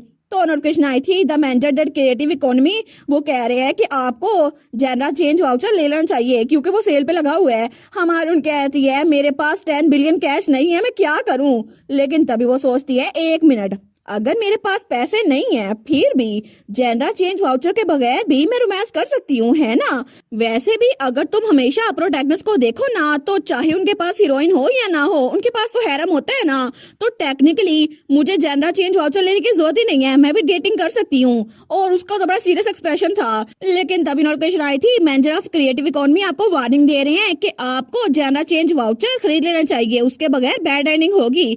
और एडवोकेट ऑफ कॉन्फिडेंशियलिटी वो भी हमें सर हिला रहे हैं। हमारी उन कहती है कि आप बैड एंडिंग। तो नोटिफिकेशन आई थी, जी बिल्कुल, ऐसा लगता है कि हम आपको कुछ रिवील नहीं कर सकते, लेकिन आपको जेंडर चेंज वाउचर खुद ही बाय करना चाहिए, आपको समझ आ जाएगी। वो सोचती है क्या मुझे जानना है, लेकिन ये लोग मुझे बता नहीं रहे, फिर तो मुझे खुद ही पता करना पड़ेगा। लेकिन तभी वो सोचती है, अरे हाँ मेरे पास एक आइडिया है तो सही। अब यहाँ पर मैं अकेली तो नहीं हूँ ना, और भी तो ट्रांसमाइग्रेटर होंगे ना, तो मैं चैट में पूछ सकती हूँ। तो तभी नोटिफिकेशन आई थी, चैट अपडेट। अब ऐसा लगता है कि बाकी ट्रांसमाइग्रेटर्स के साथ साथ आप उनसे चैट कर सकती हैं। तो तभी उसे याद आता है, पिछली बार जब उसने चैट खोली थी ना, तो वहां पे तो सारे चैट के फैंटेसी में रीइंकार्नेट हुए थे ना, इसी वजह से उसको जलन हुई थी और उसने लॉग आउट कर दिया था। लेकिन वो सोचती है, मेरे बगैर भी तो सब लोग बातें कर रहे होंगे ना, और सब लोग अपनी इन्फॉर्मेशन शेयर कर रहे थे, चाहे वो छोटे बच्चे थे चाहे बड़े थे। तो हमारी हम सोचती है, इसका मतलब है कि मैं भी उनसे बात कर सकती हूँ। और सारे अपनी वर्ल्ड से बात किए जा रहे थे, कोई फैंटेसी वर्ल्ड में था, कोई मॉडर्न वर्ल्ड में था, और कोई किसी आराम से फंसे हुए डंजन में था। लेकिन तब वहां पर एक और न्यूज आई थी, किल हील उसने पहला एसएस क्लास का ट्रांसमाइग्रेटर उसको कंप्लीट कर लिया है। और वहां पर तो सबको ये खबर मिल गई थी। लेकिन हमारन कहती है, मैं बहुत लंबे अरसे बात यहाँ पर टाइप करने वाली हूँ, तो मैं क्या टाइप करूँ। लेकिन तब वो कीबोर्ड पे कुछ टाइप करने लगती है। उसका पहला सवाल था, हेलो हाई लेवल ट्रांसमाइग्रेटर, मैं एक न्यू भी हूँ, तो क्या मैं तुम लोगों से एक सवाल पूछ सकती हूँ। और वहां पर तो बहुत सारे ट्रांसमाइग्रेटर्स थे, लेकिन हर एक का एक ही मैसेज आ रहा था, किल हिल, सच में सच में। लेकिन हैरम कंस्ट्रक्शन वर्कर वो कह रहा था, सच में क्या ये तुम ही हो। लेकिन एफएफ रैंक फिजिकल वो कह रहा था, सच में किल हिल ही है। तो हमारी सोचती है, क्या लगता है कि किल हिल बहुत सारा रेयर निकनेम है, लेकिन ये लोग मुझे ऐसे बात क्यों कर रहे हैं। तो तभी वहाँ पर एक मैसेज आया था सक्सेस ऑफ ओटाकू की तरफ से, हाँ वेलकम न्यूबी। और ओरिजिनल प्योरिस्ट 7 का आया था, न्यूबी क्वेश्चन वेलकम। लेकिन वो सोचती है, ये लोग मुझे तंग तो नहीं कर रहे। तो वो कहती है, हेलो सीनियर्स, मैं ट्रांसमाइग्रेटर हूँ, लेकिन अगर मैं जेंडर चेंज टिकट के बगैर ही डेट करना शुरू कर दूं तो क्या होगा। तो वहां पर मैसेज आया था, सच में तुम डेट करने वाली हो। वो कहती है, बिल्कुल मैं डेट करने वाली हूँ, क्या मैं कर नहीं सकती। लेकिन तभी वहां मैसेज आया था, नहीं मेरा मतलब है, क्या तुम इस डिफिकल्टी में डेट करोगी। तो हमारी उन कहती है, क्या। तो तभी वहां पर मैसेज आया था, आखिर तुम किस नावल के अंदर ट्रांसमाइग्रेट हुई हो। मैं तो बस इसलिए पूछ रहा हूँ क्योंकि उसकी डिफिकल्टी एसएस रैंक की है। हमारे उन कहती है, क्या मैंने तो प्रिटेंड किया था कि मैं यहाँ पर नहीं आई हूँ, लेकिन इन लोग को कैसे पता। तो वहां पर सबके मैसेज आ रहे थे, हम सबको पता चल गया कि तुम ट्रांसमाइग्रेट होने के बाद यहाँ पर पहली बार तुमने स्काई स्क्रैपर ऑफ टावर उसको कंप्लीट किया था। लेकिन हमारी हीरो तो सबको ब्लॉक की जा रही थी, डॉटर ऑफ कॉन्स्टलेशन उसको ब्लॉक कर दिया, डॉटर ऑफ टायरेंट उसको ब्लॉक कर दिया। वो कहती है, सच में ये लोग इतने सवाल क्यों पूछते हैं मुझसे। तो तभी नोटिफिकेशन आई थी, एडवोकेट ऑफ कॉन्फिडेंशियलिटी कह रहे हैं कि आपकी ब्लॉक लिस्ट इतनी लंबी क्यों हो गई है, अभी तो आप चैट में एंटर हुई हैं। तो हमारी उन कहती है, मैं सबकी बेटियों को ब्लॉक कर रही हूँ, मुझे इनसे बात करनी। तो क्रिटिक फॉर बैलेंस कह रहे थे कि ट्रांसमाइग्रेटर अभी भी आपसे जेलस है। लेकिन तभी वहां पे मैसेज आया था, अच्छा हमें बताओ ना तुम किस एसएस रैंक के नावल में ट्रांसमाइग्रेट हुई हो। तो हमारी और नाम बता देती है, until I save the world. वो कहता है, सच में, तो तुम किससे डेट करोगी, क्या तुम उस स्वीट पोटैटो से डेट करोगी। लेकिन वो नावल तो ब्रेक पे चला गया था ना। तो हमारी रोन कहती है, भूल जाओ इस बात को, किसी को पता भी है कि जेंडर चेंज टिकट के बगैर अगर डेट करे तो क्या होगा, तुम लोगों को पता है या सिर्फ बातें कर रहे हो। तो तभी वहां पर एक और मैसेज आया था, 20 शेफ की तरफ से, मुझे पता है। हमारे उन कहती है, चलो किसी को तो पता है। तो वहां पर लिखा था, प्लीज तुम अकेली रहना क्योंकि एंड पे तुम्हें सेपरेशन एंडिंग मिलेगी। तो हमारे उन कहती है, क्या सेपरेशन एंडिंग, लेकिन प्लीज एक्सप्लेन करो। तो मैसेज आया था, एग्जैक्टली बिल्कुल ऐसा ही है, क्योंकि मैं जिस कहानी में रीइंकार्नेट हुई थी ना, उसमें भी मेरा एक फेवरेट कैरेक्टर था। लेकिन जैसे मैंने कन्फेस किया ना, तो एक रैंडम ड्रैगन आया और उसने मेरे फेवरेट कैरेक्टर को मार दिया। लेकिन उसके बाद बार बार पूरे महीने तक मुझ पे भी जानलेवा हमले होते रहे। लेकिन अगर इस स्टोरी में रोमांस एग्जिस्ट नहीं करता ना, तो फिर तुम दोनों में से कोई एक मर जाएगा, लेकिन ज्यादा चांसेस ये है कि तुम मर सकती हो। तो हमारे और सोचती है, क्या मर सकती हूँ। वो बेचारी रोने वाली हो गई थी। वो कहती है, पहले ये नावल एसएस क्लास का है, लेकिन अगर मैंने जेंडर चेंज वाउचर ना खरीदा और थेस्टर के साथ डेट करना शुरू कर दिया तो मैं भी मर सकती हूँ। तो वहां पे एक और मैसेज आया था, किल हील, तुम्हें और ज्यादा पैसे कमाने की जरूरत है, जरा फाइट करो और पैसे कमाओ। वो कहती है, डैम इट, मैं नहीं बच सकती।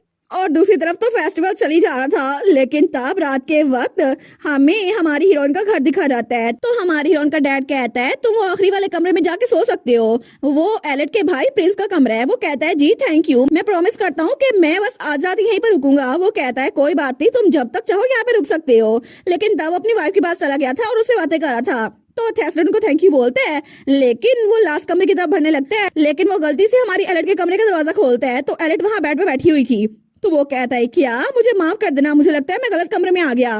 तो हमारा कहती है नहीं नहीं कोई बात नहीं, यहाँ बैठो, मुझे तुमसे बात करनी है।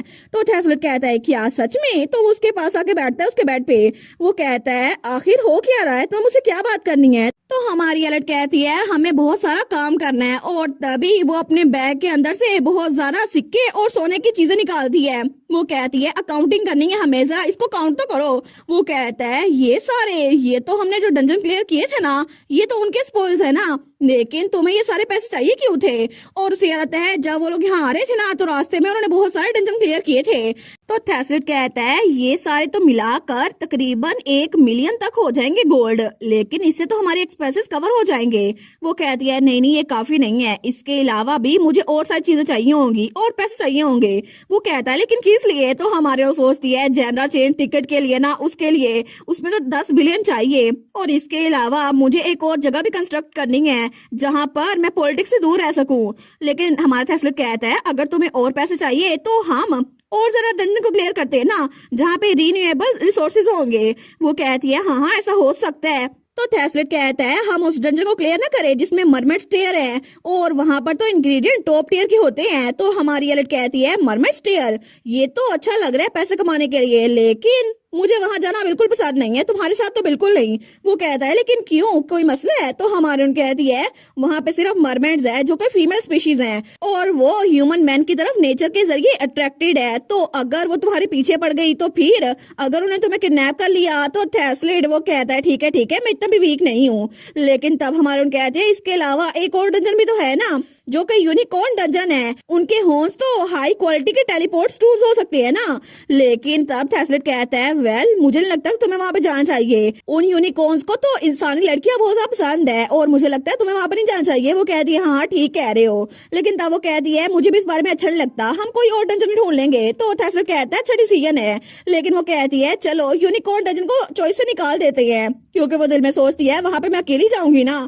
और तब आधी रात के वक्त जब सारे लोग सो चुके थे ना, तो हमारी एलेट अपने कमरे से बाहर निकलती है खिड़की के जरिए, और तब वो तो उस डंजन में जाने वाली थी, वो तो जंगल में भाग रही थी। वो सोचती है ठीक है बस इंतजार करो, मेरे 10 बिलियन गोल्ड मैं तुम्हें लेने के लिए तैयार हूँ। और तब थोड़ी देर बाद वो जंगल के बिल्कुल दरमियान में पहुंच चुकी थी। वो अपना मैप निकालते हुए सोचती है ये जरूर यहाँ पे कहीं होगा, लेकिन तभी उसका लॉकेट वो जगमगाता है और उसके अंदर से एग्नेस बाहर निकलती है। तो हमारी हीरोइन कहती है एग्नेस, तो एग्नेस कहती है बस यहीं पर रुक जाओ एलेट, आखिर तुम कहाँ पे जा रही हो?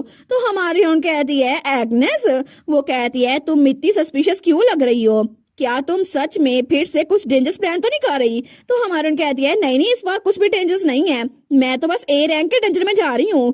तो एग्नेस कहती है वेल इसमें तो मैं तुम्हें ट्रस्ट कर सकती हूँ, लेकिन तुम्हें अपनी सेफ्टी का अंदाजा नहीं है ना, इसी वजह से मैं तुम पे नजर रखूंगी।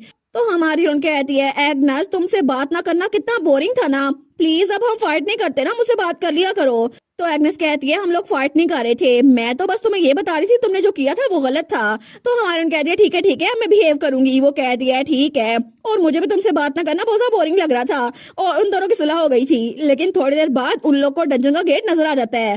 तो तब हमारी हीरोइन कहती है मुझे ये मिल गया, क्या हम लोग अंदर चले?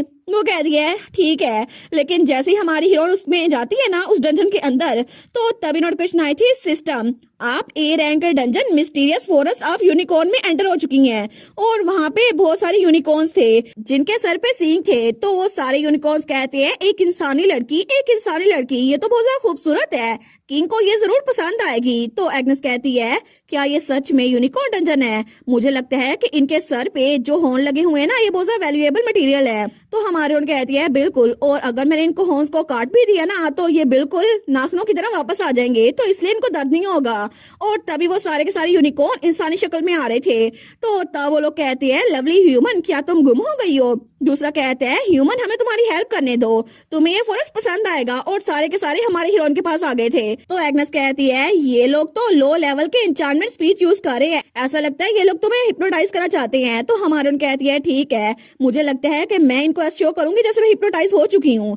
लेकिन तभी वो उनके हॉर्न्स को देखती है, वो सोचती है ये तो बड़े एक्सपेंसिव मटेरियल है, मैं तो इनको बेचूंगी और बड़े पैसे कमा लूंगी। लेकिन तभी उनमें से एक यूनिकॉर्न आगे बढ़ता है और उसके सर पे वेल देता है। तो वो कहता है तुम तो बहुत ज्यादा ब्यूटीफुल हो ह्यूमन, तुम तो हमारे किंग के साथ अच्छी लगोगी, बस हमारे साथ चलो। और तब उसका हाथ पकड़कर सारे के सारे यूनिकॉर्न उसको एक तरफ लेके जा रहे थे। वो कहते हैं हमारे साथ रहो, किंग तुम्हारा इंतजार कर रहा है ब्यूटीफुल ह्यूमन। और हमारी हीरोइन तो दुल्हन बनी वहां से आगे गुजर रही थी। लेकिन तभी वहां पर उनका किंग बैठा हुआ था और तभी जब वो पीछे देखते हैं ना तो वो भी बड़ा हैंडसम था। लेकिन तभी नोटिफिकेशन आई थी dungeon boast Casanova unicorn king वो पेयर हो गया है। तो तब वो किंग कहता है क्या तुम हो मेरी होने वाली ब्राइड। वेल ब्राइड में मेरा टेस्ट तो बहुत ज्यादा पार्टिकुलर है, मुझे कंफर्म करना होगा कि तुम मेरी ब्राइड बनने के काबिल हो भी या फिर नहीं। तो पीछे से एग्नेस को तो बड़ा गुस्सा आ रहा था, वो सोचती है या फिर अपने आप को समझता क्या है फिल्थी वुमनाइजर। लेकिन तभी नोटिफिकेशन आई थी स्केल दैट जज दी सोल कह रही है कि ये आदमी बिल्कुल भी रिवर्स हैरम में ऐड होने के काबिल नहीं है। लेकिन तभी जैसे ही वो किंग हमारी हीरोइन का वेल उठाता है ना तो हमारी हीरोइन तो बहुत ज्यादा खूबसूरत लग रही थी। तो वो स्माइल करते हुए कहता है तुम तो मेरी एक्सपेक्टेशन से भी ज्यादा प्यारी हो।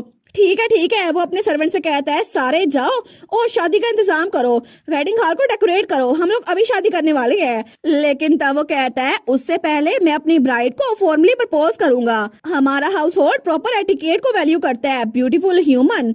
तो तब वो किंग उसको प्रपोज करते हुए कहता है ब्यूटीफुल ह्यूमन क्या तुम मेरे बच्चों की माँ बनोगी। लेकिन तब एग्नेस को तो बड़ा गुस्सा आता है और हमारी हीरोइन वो भी अपने चाकू निकालती है और तब उसने किंग की जान खत्म कर दी थी और तभी बाकी सबके होश भी निकाल लिए थे। तो नोटिफिकेशन आई थी कांग्रेचुलेशन आपने dozen boss Casanova unicorn king को हरा दिया है। तो सारे के सारे छोटे यूनिकॉर्न भाग रहे थे, वो कहते हैं किंग मर चुका है, उसने हमारे हॉर्न वो भी काट दिए, ये इंसान तो बड़ी खतरनाक है। और तब सारे के सारे वहां फिर से यूनिकॉर्न भर के उड़ रहे थे। तो तब हमारे कहती है ठीक है आराम से भरे हो ना, तुम लोगों का किंग नहीं है यहाँ पर।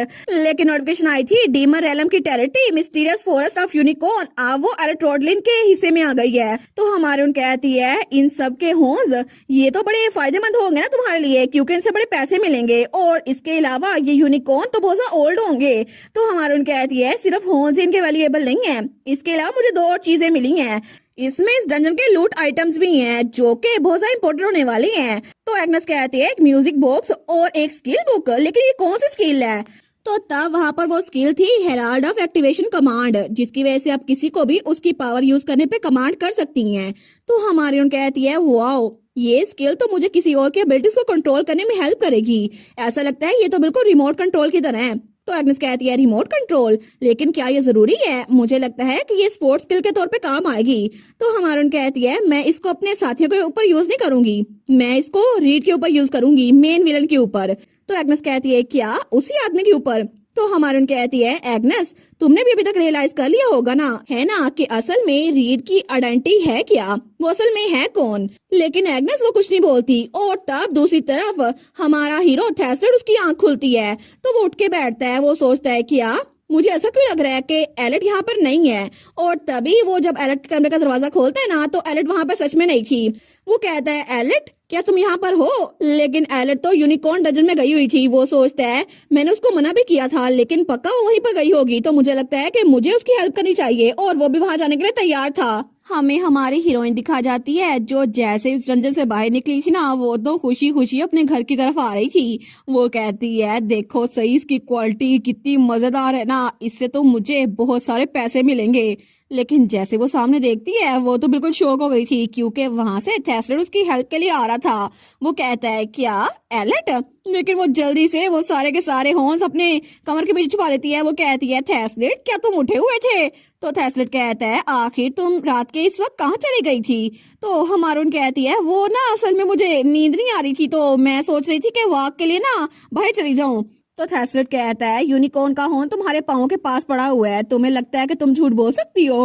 वो कहती है ओ नो। तो थैसरेड कहता है तुमने कहा था तुम नहीं जाओगी, ये तो बहुत ज्यादा अनफेयर है ना। तो हमारी हीरोइन कहती है मुझे माफ कर दो झूठ बोलने के लिए। तो थेस्लेट कहता है कोई बात नहीं, लेकिन अब तुम यूनिकॉर्न डंजन में जा चुकी हो ना, तो हम लोग को मरमेड डंजन में भी जाना होगा। वो कहती है हैं वहाँ पे भी? तो हमारा हीरो कहता है क्या तुम नहीं जाना चाहती? तो हमारी हीरोइन कहती है क्या? वो कहता है फिर मैं अकेला चला जाऊंगा। वैसे भी तुम तो मेरे बगैर भी वहां पे जा सकती हो, है ना? इसी वजह से तुम मुझे छोड़ के चली जाओगी। लेकिन क्या तुम्हें सच में पैसे कमाने की इतनी ज्यादा जल्दी पड़ी हुई है कि आखिर तुम्हें डजन चूज करने का टाइम भी नहीं मिल रहा? वो सोचती है शायद ये टाइम में बार बार वापस आता रहा है ना, इसी वजह से ये बहुत ज्यादा शार्प हो गया है। लेकिन वो कहती है ठीक है हम लोग इकट्ठे जाएंगे उस डंजन में। तो हमारा हीरो कहता है ठीक है आज रात आराम से सो जाओ, हम कल सुबह होते ही उस सब्जुगेशन पे जाएंगे।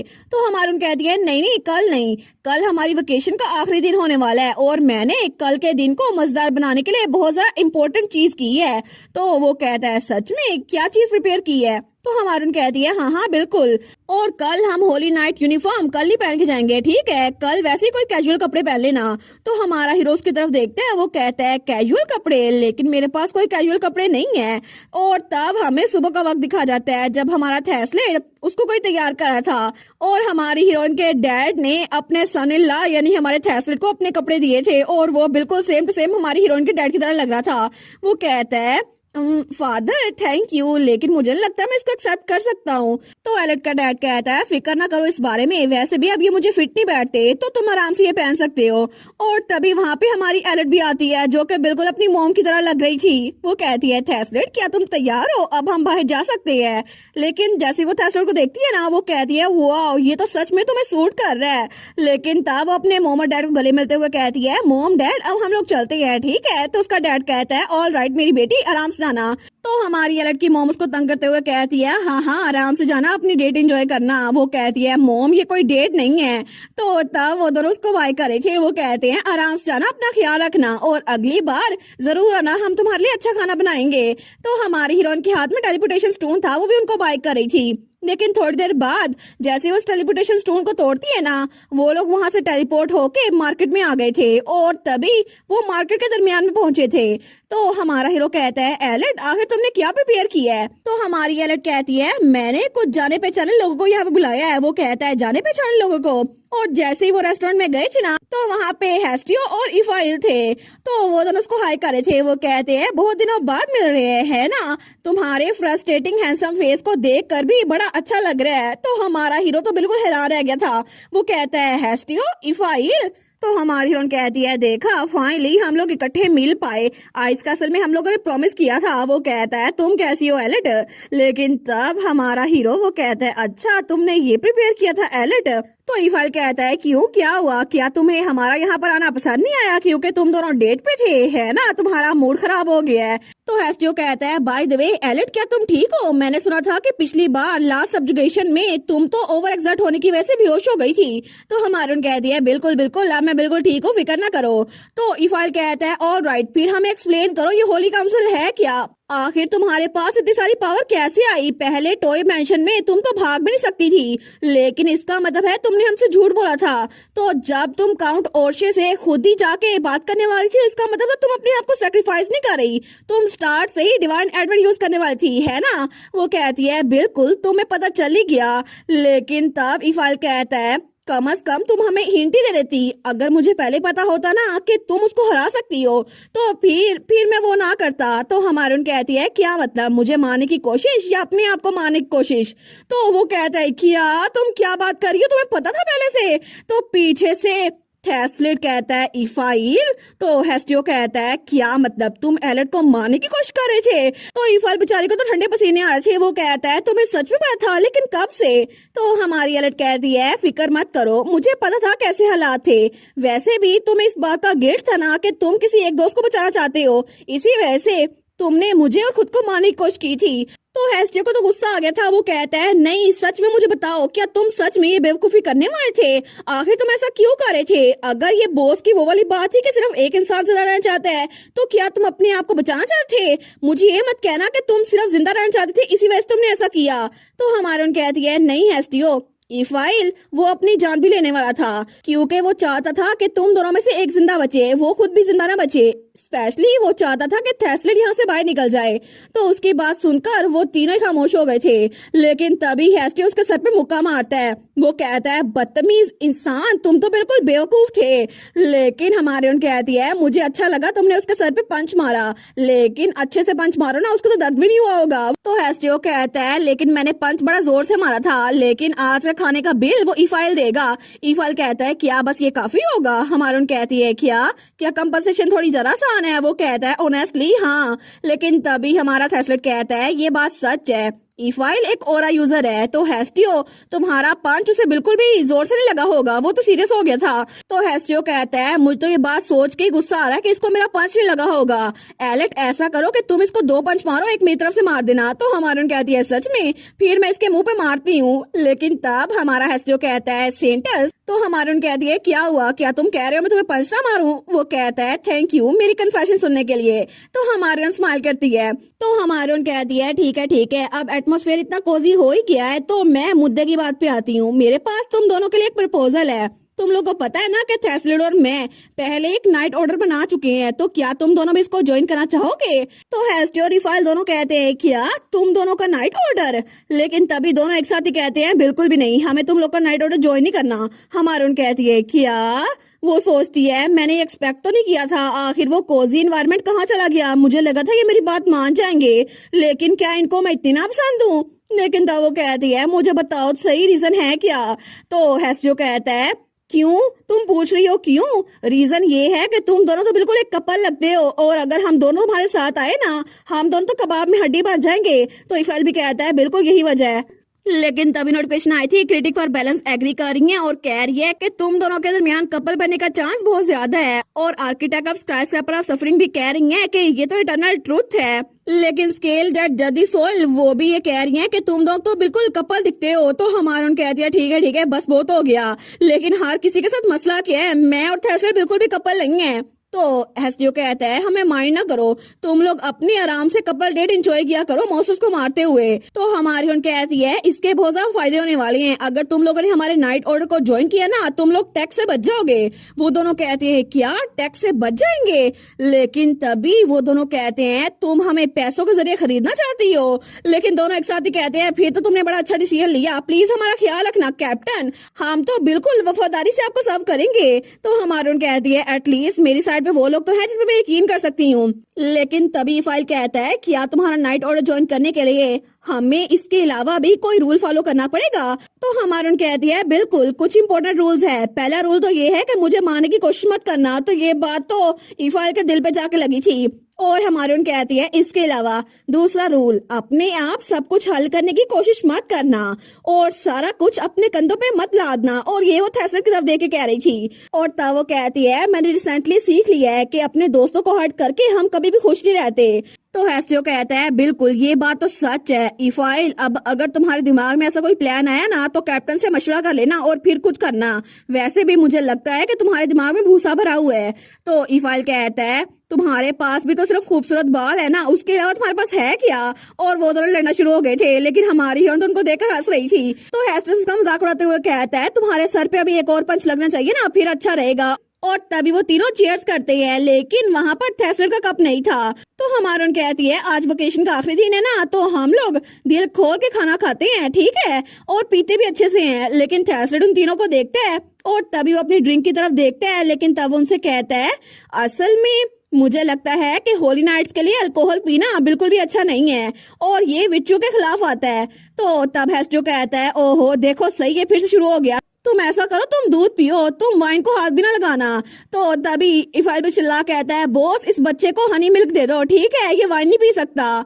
और तब हमें अगले दिन का सीन दिखा जाता है, जब वहाँ पर सबका फ्यूनरल रखा गया था और हमारी हीरोइन वो भी ब्लैक कपड़ों में थी। वो सोचती है, यहाँ पर तो उन सब का फ्यूनरल रखा गया है जो कि सब्जुगेशन में मारे गए थे जब रीड ने हमला किया था ना, उसी वक्त। लेकिन यहाँ पर तो बहुत सारी ग्रेव्स है। जो कि डंजन बस के विक्टिम्स की हैं और ये सारे के सारे वो लोग हैं जो कि उस मॉन्स्टर के हाथों मारे गए थे। लेकिन इसके अलावा कुछ सिविलियन भी इसमें शामिल थे जो कि रेड में हिस्सा नहीं ले रहे थे, वो बाई चांस ही वहां पर थे। और इस डंजन बस का कारण वो सिर्फ रीड था। तो वो सोचती है रीड ने सच में इतने सारे लोगों को खुद मारा एक मॉन्स्टर के जरिए। और थोड़ी देर बाद जब वो चर्च के अंदर आई थी ना, तो वहाँ पे कोई आता है, वो कहता है your eminence of Holi council, her holiness pope आपसे मिलना चाहती है प्राइवेट में। और वो था अर्जेंटा। वो कहता है उन्होंने कहा है कि हम आपको चैपल तक ले जाएं। तो हमारी कहती है हर होलीनेस द पोप। तो हमारी सोचती है हाईएस्ट अथॉरिटी पूरे वेटिकन सिटी की सिर्फ एक इंसान के पास है जो कि पोप है। लेकिन ये बात मुझे पता है कि वो रीड के साथ मिली हुई है, लेकिन अब वो मुझसे अकेले मिलना चाहती है। लेकिन वो सोचती है नावल में इस दौरान कुछ खास हुआ था। इस दौरान कुछ भी खास नहीं हुआ था मुझे लगता है, तो फिर मैं उससे मिल सकती हूँ। वो कहती है ठीक है मुझे वहां पर ले चलो। और थोड़ी देर बाद दो लोग उसको चैपल के पास लेकर जा रहे थे, लेकिन तभी वो लोग वहां रुकते हुए कहते हैं हम लोग इस कॉरिडोर के आगे नहीं जा सकते, प्लीज इस कॉरिडोर के एंड पे चैपल है, वहां पे खुद चली जाएं। तो हमारी कहती है थैंक यू। लेकिन जैसे वो चैपल का दरवाजा खोलती है ना, तो वहां पे बिल्कुल अंधेरा था। तो तब वहां पे सिर्फ वही रोशनी थी जो दरवाजे के बाहर से आ रही थी। वो कहती है योर होलीनेस। तो उसके लॉकेट से एग्नेस कहती है एलर्ट जरा संभल के रहना, मुझे लगता है कुछ अजीब है यहाँ पर। वो कहती है बिल्कुल। लेकिन तभी वहां पर बहुत सारी रोशनी सिर्फ दरवाजे से आ रही थी और तभी कोई दरवाजा पीछे से बंद कर देता है। तो एलेट उस तरफ देखती है, लेकिन तभी उसके पीछे रीड आ गया था। वो कहता है बहुत दिनों बाद मिल रहे हैं एलेट रोडलिन। और तब उसकी तरफ देख के आता है आखिर तुम कैसी हो, मुझे लगा था कि मुझे उस डंजन में फेंकने के बाद तुम आराम से रह रही होगी, और देखो सही तुम बिल्कुल आराम से हो। मैं पूरे 3 महीने उस डंजन में फंसा रहा, लेकिन अच्छा हुआ ना कि कम से कम तुम तो आराम से यहाँ पर रह रही हो। तो हमारी हीरोइन उसकी तरफ देखती है लेकिन कोई जवाब नहीं देती। तो रीड स्माइल करते हुए कहता है फिर से कोई रिस्पॉन्स नहीं। हम इतने लंबे अरसे बाद मिल रहे हैं, क्या तुम मुझे मेरे नाम से नहीं बुलाओगी? तो हमारी हीरोइन उसको देखते हुए कहती है रीड या फिर न्यूबॉर्न क्योस, आखिर तुम मेरे मुंह से अपना कौन सा नाम सुना चाहते हो? तो रीड वहां पर बैठते हुए कहता है एलेट तुम्हें मेरा असल नाम पता है ना, तो आखिर तुम मुझे मेरे नाम से क्यों नहीं बुलाती? तो हमारी एलेट कहती है बिल्कुल मुझे तुम्हारा नाम पता है, तुम्हारा असल नाम मुझे स्टार्ट से पता था। तो वो सोचती है वो एनिमी जिसको मुझे फेस करना ही है, उसकी ट्रू आइडेंटिटी ये है कि वो इस पूरे नावल का हिडन विलन है जिसको मुझे हराना ही होगा, और वो कोई और नहीं थेस्लेड आर्जेंटा है। तो हमारी सोचती है या फिर मैं ये कहूँ कि थेस्लेड आर्जेंटा का 100 एग्रेशन वाला वर्जन जो कि उसके 99 लाइफ गुजारने के बाद इस दुनिया में आया था। और तब रीड उसकी तरफ देखकर स्माइल करता है क्योंकि वो थेस्लेड का ही एक और वर्जन था। ओके, तो इसका मतलब है कि हमारा थेस्लेड ही रीड है और हमारी कहानी का विलन और हीरो दोनों एक ही इंसान है, बस उसकी आंखों और बालों का कलर चेंज हो गया है। तो आप लोग का क्रश किस पे है, हमारे रीड पे जो कि मेन विलन है या फिर हीरो पे जो कि थेस्लेड आर्जेंटा है? क्योंकि मुझे तो रीड पसंद है, उसकी बालों और आंखों का कलर। आप लोग बताना आप लोग का फेवरेट कैरेक्टर इन दोनों में से कौन सा है? हमें बताया जाता है पहली बार थेस्लेड ने जब पूरी दुनिया को बचाया था ना, तो वो उसका 85th साइकिल था और उसने तीनों डीमन किंग्स को हरा दिया और डीमन रेलम को जो रूल करते थे ना सबको हरा दिया। आखिर में उसने ग्रेट कियोस डेविल को कैप्चर कर लिया और उसके बाद उसने डीमन रेस को खात्मा कर दिया। लेकिन ये सब कुछ उसने इसलिए किया था ताकि बाइबल ऑफ ट्रुथ की बात पूरी हो जाए कि दुनिया को बचाओ। लेकिन ये सब कुछ करने के बाद थेस्लेड की हालत बहुत ज्यादा बुरी हो गई और उसकी बॉडी डिस्ट्रॉय हो चुकी थी और इसी वजह से उसने एक टर्मिनल लाइफ गुजारी। फिर भी उसके पास कोई पछतावा नहीं था, उसके लिए लाइफ तो सफरिंग, स्ट्रगल और रेजिस्टेंस से भरी हुई थी। फिर भी वो नहीं चाहता वो और जिए और इसी तरह उसकी मौत हो गई। लेकिन तब अचानक से थेस्लेड फिर से होश में आ गया था और तब वो फिर से उसी जगह पर था जहां पर ग्रीनवॉल विलेज में वो स्कल्पचर वाला एरिया था। वो कहता है क्या, और उसके सामने उसके वही साथी जा रहे थे जो बाद में उसको धोखा देने वाले थे। वो कहता है आखिर ये क्या हो रहा है, ये जगह नहीं, मैं वापस लौट आया। और तब थेस्लेड वो तो बड़ा परेशान हो गया था। वो कहता है क्यों, आखिर क्यों? मैंने दुनिया को बचा लिया, मैंने सारे डीमन लॉर्ड्स को मार दिया, तो आखिर क्यों? उसके दिमाग में ये बात पड़ नहीं रही थी। वो सोचता है नहीं, मुझे पैनिक नहीं करना चाहिए, मुझे काम डाउन होना चाहिए। मुझे लगता है कि मुझे कियोस डेविल को सील अच्छे से करना चाहिए। मैं भी मैंने अच्छे से सील नहीं किया था। सिर्फ यही एक्सप्लेनेशन हो सकती है, लेकिन अगर ऐसा ही है तो इस बार मैं इसको अच्छे से करूंगा। और तब थेस्लिड ने अपने 86 साइकिल में एक बार फिर से दुनिया को बचाया और अपना मिशन पूरा किया।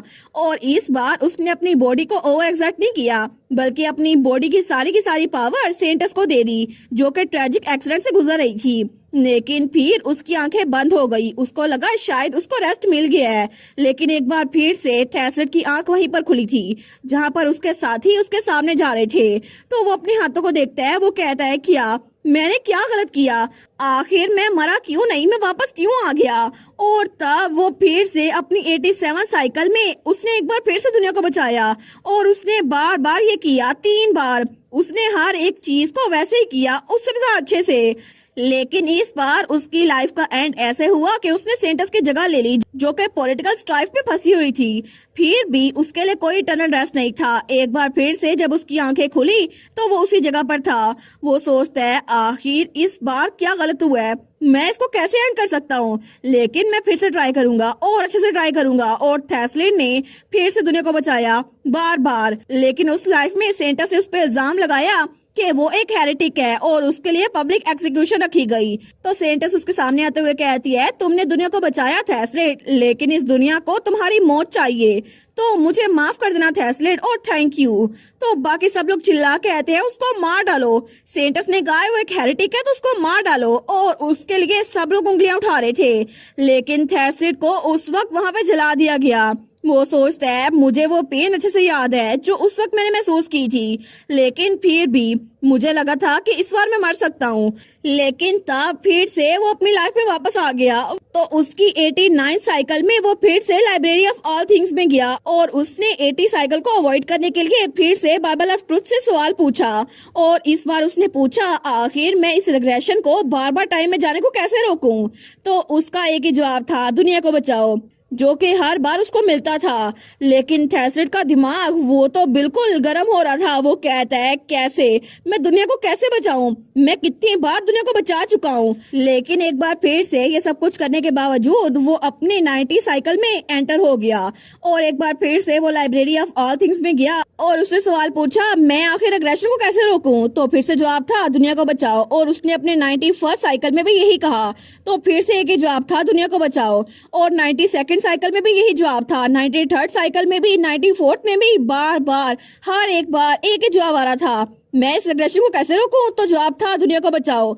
लेकिन तब वो चिल्ला के आता है, मैंने इसको बचाया है। मैंने एक बार नहीं, मैंने कई बार इस दुनिया को बचाया है। मैंने इस दुनिया को कई बार बचाया है, तो आखिर ये खत्म क्यों नहीं हो रहा? तो उस बाइबल ऑफ ट्रुथ में से जवाब आया था, दुनिया को बचाया नहीं गया। तो थेस्लिड तो चिल्ला के आता है, बकवास करना बंद करो, मैंने दुनिया को बचाया है। तो आखिर ये सब कुछ एंड क्यों नहीं होता? और अपने 94 साइकिल में थेस्लिड ने एक बार फिर से बाइबल ऑफ ट्रुथ से सवाल पूछा। लेकिन इस बार उसने ये सवाल नहीं पूछा कि रिग्रेशन को कैसे रोके, बल्कि उसने इस सब में उसके दिमाग में जो इकलौती चीज आई थी ना, उसके बारे में पूछा। एक ऐसा नाम जो उसकी मेमोरी में बहुत ज्यादा पुराना था, जैसे वो गायब हो रहा था। उसने उस इंसान के बारे में पूछा जो उसे मेंशन ऑफ टॉयज में मिली थी, और वो लड़की जो के इलियन के बनाए हुए ब्लड ऑफ पूल में उसको मिली थी, जिसने उसको बार बार बचाया था, लाइट में लेकर आई थी। और तब जब वो बाइबल ऑफ ट्रुथ के सामने खड़ा था तो वो बहुत ही ज्यादा उदास था, वो परेशान था। लेकिन तभी वो वहाँ हमारी एलेट को इमेजिन करता है। तो वो चलता हुआ उस बुक की तरफ आता है और अपना हाथ उसकी तरफ बढ़ाते हुए कहता है, एलेट प्लीज मुझे बताओ तुम कहाँ पर हो? लेकिन उसके ख्यालों में तो एलेट स्माइल कर रही थी। वो कहता है, मैं यहाँ पर हूँ एलेट, मैं कितनी बार मर चुका हूँ लेकिन फिर से जिंदा हो गया हूँ, लेकिन इस बार तुम यहाँ पर नहीं हो एलेट, आखिर तुम हो कहाँ पर? और तभी उसके इमेजिनेशन में से एलेट गायब हो चुकी थी।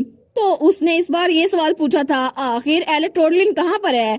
लेकिन उसका कोई जवाब नहीं आया था। और इसी तरह वो एक ऐसा इंसान बन गया जिसको अगर कोई और भी मार दे फिर भी वो मर नहीं सकता था। और अपने 94 से लेकर 98 साइकिल तक थेस्लिड ने 5 बार और दुनिया को बचाया। लेकिन जैसे उसने दुनिया को बचाया, लोग ऐसे इंतजार करते जैसे वो उसको मारने के नए तरीके ढूंढ रहे हो। कभी उसको पहाड़ी से नीचे फेंक दिया जाता, या फिर कभी उसको सूली पे लटका दिया जाता, या फिर उसको जहर पिला दिया जाता। लेकिन ये सब कुछ करने के बावजूद भी दुनिया उसको बार बार मार रही थी, लेकिन इससे फर्क नहीं पड़ता था क्योंकि उसकी आंखों में इंसान तो ये सब कुछ करते ही है और इसी वजह से बिना किसी इमोशन के उसने अपनी ये लाइफ गुजार दी। लेकिन अपने 99 साइकिल में थेस्लेड अर्जेंटा उसको थोड़ा सा चेंज नजर आया। जब वो कियोस डेविल को बैटलफील्ड में पनिश करने के लिए गया था ना, उसको वहां पे कैद करने के लिए, तो उस बार वो अकेले वहां पर गया, अपने साथियों के साथ नहीं गया। लेकिन इसका यही मतलब था, वो चाहता था वो मर जाए। लेकिन इस बार उस कियोस ने उससे बात की। वो ब्लैक होल उससे कहता है तुम फिर से आ गए, आखिर मैंने तुम्हें कितनी बार देखा है, तुम कितनी बार मुझे सील करने वाले हो। लेकिन थेस्लेड के लिए ये बात नहीं थी क्योंकि किसी को भी उसके लाइफ के बारे में नहीं पता था। लेकिन थेस्लेड उस कियोस से पूछता है आखिर कैसे, तुम्हें मेरे बारे में कैसे पता? तो वो कियोस कहता है मैं तुम्हें ये बता देता हूँ, clockwise axis of order and good, क्योंकि तुम यहाँ पर बहुत बार आ चुके हो। इसी वजह से अब जाओ और लाइब्रेरी ऑफ ऑल थिंग्स से पूछो कि आखिर इस दुनिया के डिस्ट्रॉय होने की रीजन है क्या। तो थेस्लेड ने ऐसा ही किया था, वो लाइब्रेरी ऑफ ऑल थिंग्स में गया था और इस बार उसने यही सवाल पूछा कि आखिर इस दुनिया के बर्बाद होने की रीजन है क्या। लेकिन तभी वो बुक वो चमकती है और उसके अंदर से बहुत कुछ गायब हो रहा था और तभी वो जल रही थी। लेकिन थेस्लेड सोचता है क्या ये क्या है, और वो वापस से कियोस के पास आया था। वो कहता है आखिर तुम मुझे क्या बताना चाहते थे, आखिर बाइबल ऑफ ट्रुथ से मैं क्या जान सकता हूँ। तो वो कियोस कहता है तुम्हें ये जानना है ना कि आखिर तुम बार बार मरने के बावजूद भी वापस कैसे रहते हो। तो इसकी वजह ये है कि ये दुनिया ही तुम्हारे लिए बनाई गई है। इस दुनिया को पहले ही खत्म हो जाना चाहिए था, लेकिन ये दुनिया सिर्फ एक ही वजह से बची हुई है। तो थेस्लेड कहता है लेकिन क्या इस दुनिया को मुझसे कुछ चाहिए? तो कियोस कहता है बस इसको रियलाइज करो, क्योंकि अगर तुमने ट्रुथ को रियलाइज कर लिया ना तो फिर मैं तुम्हें करप्ट कर सकता हूँ। और वैसे भी तुम्हें इस दुनिया ने अबंडन कर दिया है, तो आखिर तुम मुझसे क्यों पूछ रहे हो। और तब वो फिर से लाइब्रेरी ऑफ ऑल थिंग्स में गया था। लेकिन तब वो लाइब्रेरी ऑफ ऑल थिंग्स का जो जवाब था वो हमारे थेस्लेड की आंखों के सामने था। और तभी उस जवाब को देखकर हमारा थेस्लेड वो वहां नीचे गिर जाता है। वो कहता है क्यों, आखिर क्यों? क्योंकि उस बुक ने बताया था कि इस दुनिया के गॉड ने इस दुनिया को अबंडन कर दिया है और इस दुनिया के पास कोई पावर नहीं है जिसके पास कोई फ्यूचर हो। तो ये दुनिया अपने आप को सिर्फ इसी तरह मेंटेन किए हुए है क्योंकि यहाँ पर सिर्फ एक ही रोल है जो फुलफिल कर सकता है इस दुनिया को, और वो है थेस्लेड अर्जेंटा की रिग्रेशन। इसका टाइम में बार बार वापस आना यही इस दुनिया को बचाए हुए है। लेकिन थेस्लेड वो तो बिल्कुल पागल हो गया था। वो कहता है मैंने अपनी पूरी लाइफ सिर्फ इसलिए गुजारी ताकि ये दुनिया मुझे छोड़ दे, लेकिन क्यों, आखिर ऐसा क्यों है? क्या किसी को मुझ पे रहम नहीं आता? क्या कोई भी मुझे इटर्नल स्लीप नहीं दे सकता? लेकिन क्यों, आखिर क्यों? अगर ये दुनिया मैं इसको बचाऊंगा तो आखिर मैं क्यों नहीं बच सकता? क्यों? वो तो चिल्लाई जा रहा था, लेकिन तब वो तो बिल्कुल पागलपन की हद तक जा चुका था। वो कहता है प्लीज कोई तो मुझ पे रहम करो। और तभी वो फिर से प्रे करने लगता है। वो कहता है प्लीज ओ गॉड, प्लीज मुझ पे रहम करो। लेकिन तब भी कोई जवाब नहीं आया था और उस बार फिर से उसकी लाइफ एंड हो चुकी थी। थेस्लेड के प्रे का कोई फर्क नहीं पड़ा था और ये ऐसा मौका था जब उसका 100 साइकिल शुरू हो चुका था। और जब वो फिर से कियोस के पास गया था ना, तो उस कियोस ने कहा था ऐसा लगता है तुम्हें सच पता चल चुका है। तो थेस्लेड कहता है कियोस डेविल, क्या हो कि इस बार मैं तुम्हें सील ना करूं और तुम मुझे एक्सेप्ट कर लो, तो फिर क्या होगा? तो कियोस कहता है वेल, तो फिर तुम्हें सिनर मार्क कर दिया जाएगा और उसके बाद तुम डायमेंशनल रिफ्ट में फंसे रहोगे। लेकिन वहां पर तुम आराम से ट्रेनिंग कर सकते हो और अपनी डिवाइन पावर को भुलाकर मैजिक पावर पे कंसंट्रेट कर सकते हो। लेकिन तुम्हारा ऑरा तुम्हारे पास रहेगा और इस तरह तुम्हारे पास ट्रेनिंग करने का बहुत जरा वक्त होगा। तो थेस्लेड कहता है लेकिन ये रिग्रेशन क्या ये सेम रहेगी? वो कहता है बिल्कुल। तो थेस्लेड कहता है ठीक है, मैं वैसे भी दुनिया को बचा बचा के थक चुका हूँ। तो वो कियोस कहता है वेल, ये तो अच्छा डिसीजन है। और तभी वहां पर बिल्कुल ब्लैक होल बन गया था। तो वो कियोस कहता है इसके अंदर कूद जाओ, अगर तुम इसके अंदर कूद गए तो फिर मैं तुम्हें अपनी पावर्स दे सकता हूँ। और थेस्लेड उसकी आंखों में कोई चमक नहीं थी। वो बिना कुछ सोचे समझे उस ब्लैक होल के अंदर कूद जाता है। वो सोचता है उस वक्त मेरे इर्द गिर्द सिर्फ डार्कनेस थी, ऐसा लगता था कि मेरे पास जो तलवार है उसका रंग बदल रहा था और वो डायमेंशनल रिफ्ट उसके अंदर मैं हर चीज को तोड़ सकता था। लेकिन तब उसके हाथों में जो तलवार थी वो ब्लू से रेड हो चुकी थी, लेकिन उसके हाथ का मार्क जहां पर वो सील थी ना वो भी बिल्कुल रेड हो चुका था और उसी वक्त उसकी आंखों और बालों का रंग चेंज हो रहा था। वो कहता है बिल्कुल मुझे यहाँ पे ट्रेनिंग करनी होगी और उसके बाद मैं अपने आप को मारने का कोई तरीका सोचूंगा जिसकी वजह से मुझे बार बार इस टाइम में वापस न जाना पड़े। और तभी हमें ये सब कुछ प्रेजेंट में दिखाया जाता है जब रीड और हमारी एलिट वो चर्च में बैठे हुए थे। लेकिन तब हमारी एलिट वो रीड की तरफ देखते हुए कहती है रीड। तो रीड कहता है वेल आखिर तुम्हारे चेहरे पे ऐसा एक्सप्रेशन क्यों है? तुम जानती हो ना कि मैं उस रिफ्ट के दरमियान फंसा रहा था लेकिन उसमें मुझे इतना टाइम नहीं लगा। ऐसा लगता है कि मुझ में मैजिक का टैलेंट है और मुझे तो पूरे 100 साल भी नहीं लगे। लेकिन जैसे मैं उस दुनिया से निकला ना तो मैं उस टाइमलाइन में वापस गया जब ये रेग्रेशन शुरू नहीं हुई थी और मैंने अपने आप को मारने की कोशिश की। और ये वही वक्त था जब हमारी हीरोइन के पास नोटिफिकेशन आई थी क्योस एंड इवल वो दुनिया में आ चुका है और उसने हमारे थेस्लेट को मारने की कोशिश की। तो वो कहता है मुझे लगा था अगर मैं अपने आप को रेग्रेशन से पहले ही मार दूं तो फिर मैं सब कुछ खत्म कर दूंगा, लेकिन उसके बाद कुछ इंटरेस्टिंग हुआ। क्या तुम्हें भी वो फील हुआ था? तो एलिट कहती है बिल्कुल वो दिन वो बार बार वापस जा रहा था, जितनी बार तुमने थेस्लेट को मारा ना वो दिन वापस चला गया। तो वो कहता है बिल्कुल तुमने नोटिस कर लिया था है ना?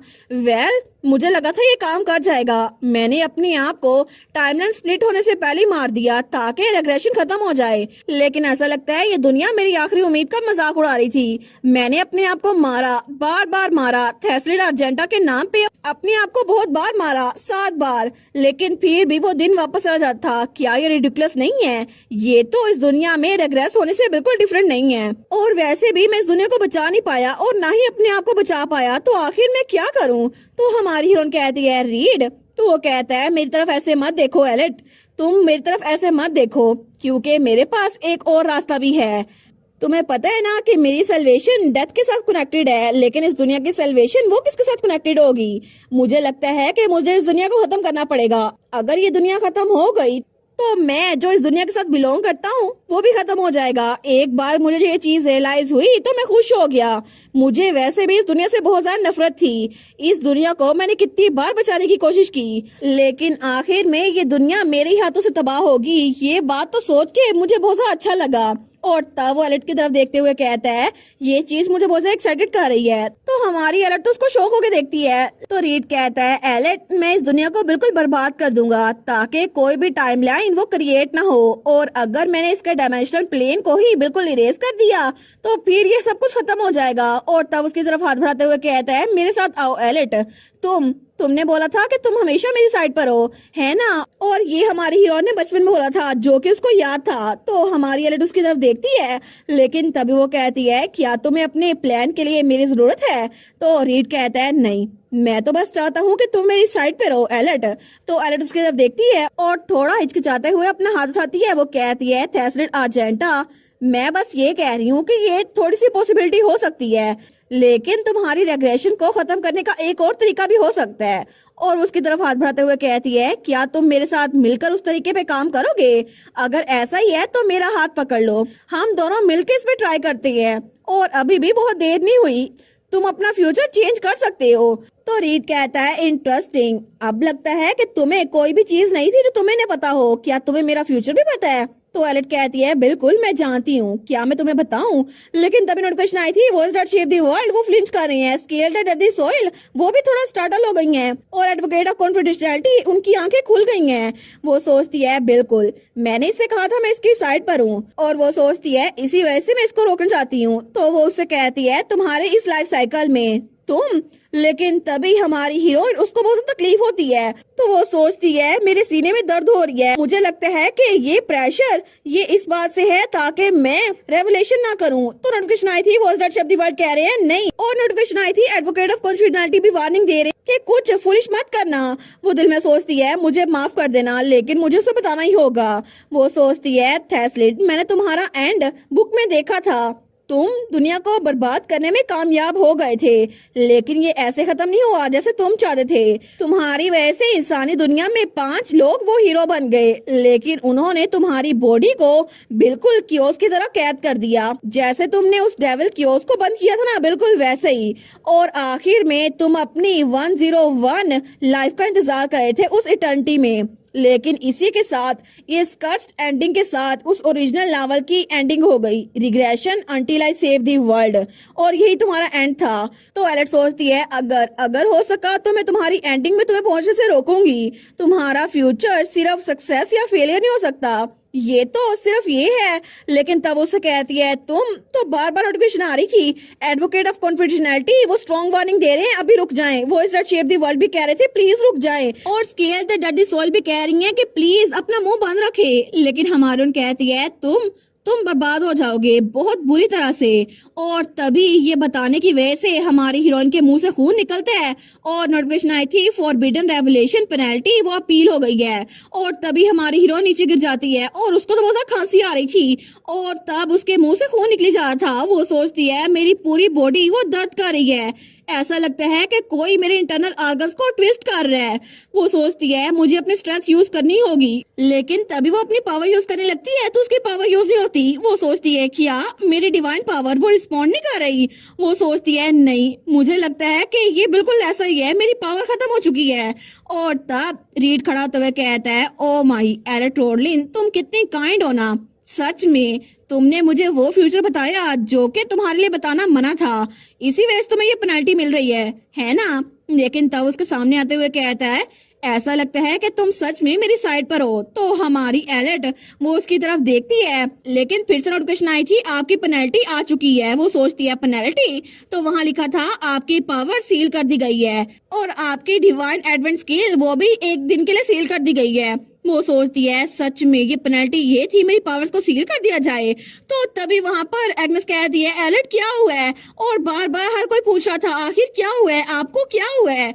लेकिन तभी रीड उसके सामने बैठते हुए कहता है थैंक्स एलेट, अब तुमने मुझे मेरा फ्यूचर बता दिया है, तो मैं पूरी कोशिश करूंगा कि जैसा तुमने कहा है ना ऐसा कुछ भी ना हो। मैं पूरी कोशिश करूंगा कि इस दुनिया को अच्छे से तबाह कर दूं। मैं अच्छे से कोशिश करूंगा कि ये दुनिया पूरी तरह से तबाह हो जाए। तो एलेट उसकी तरफ देखती है, वो सोचती है क्या मेरा बताना पॉइंटलेस था, क्योंकि अपनी 100 रेग्रेशन के बाद भी थैसलेट को इस दुनिया से नफरत खत्म नहीं हुई थी।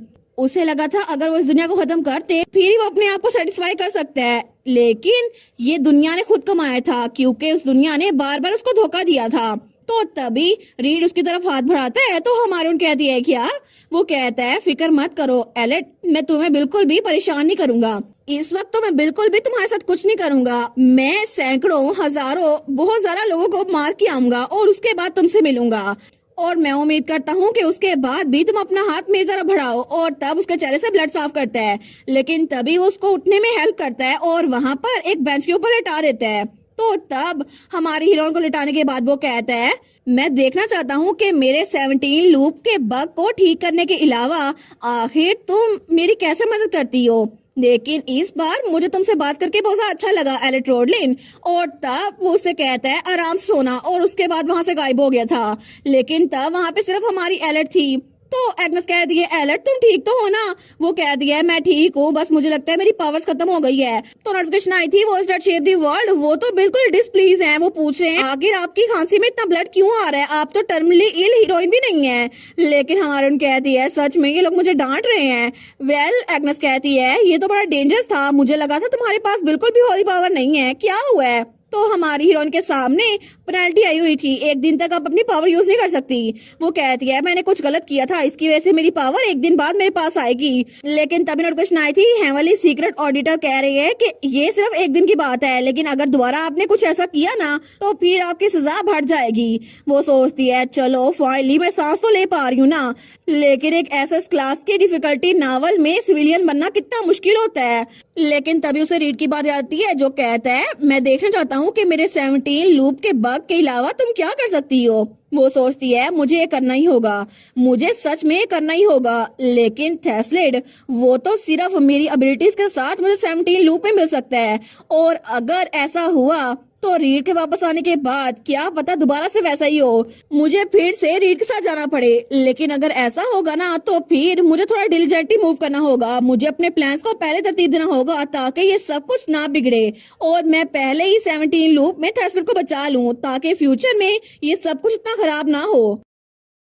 और इसी के साथ ये वाला पार्ट यहीं पर ख़त्म। तो आप लोग बताइएगा आप लोग को ये पार्ट कैसा लगा, और वीडियो को लाइक और चैनल को सब्सक्राइब लाजमी कीजिएगा। बाकी वीडियोस का लिंक भी स्क्रीन पर नज़र आ रहा होगा, तो काइंडली उनको भी चेकआउट कर ले। और thank you so much for watching my videos. Stay safe, bye bye.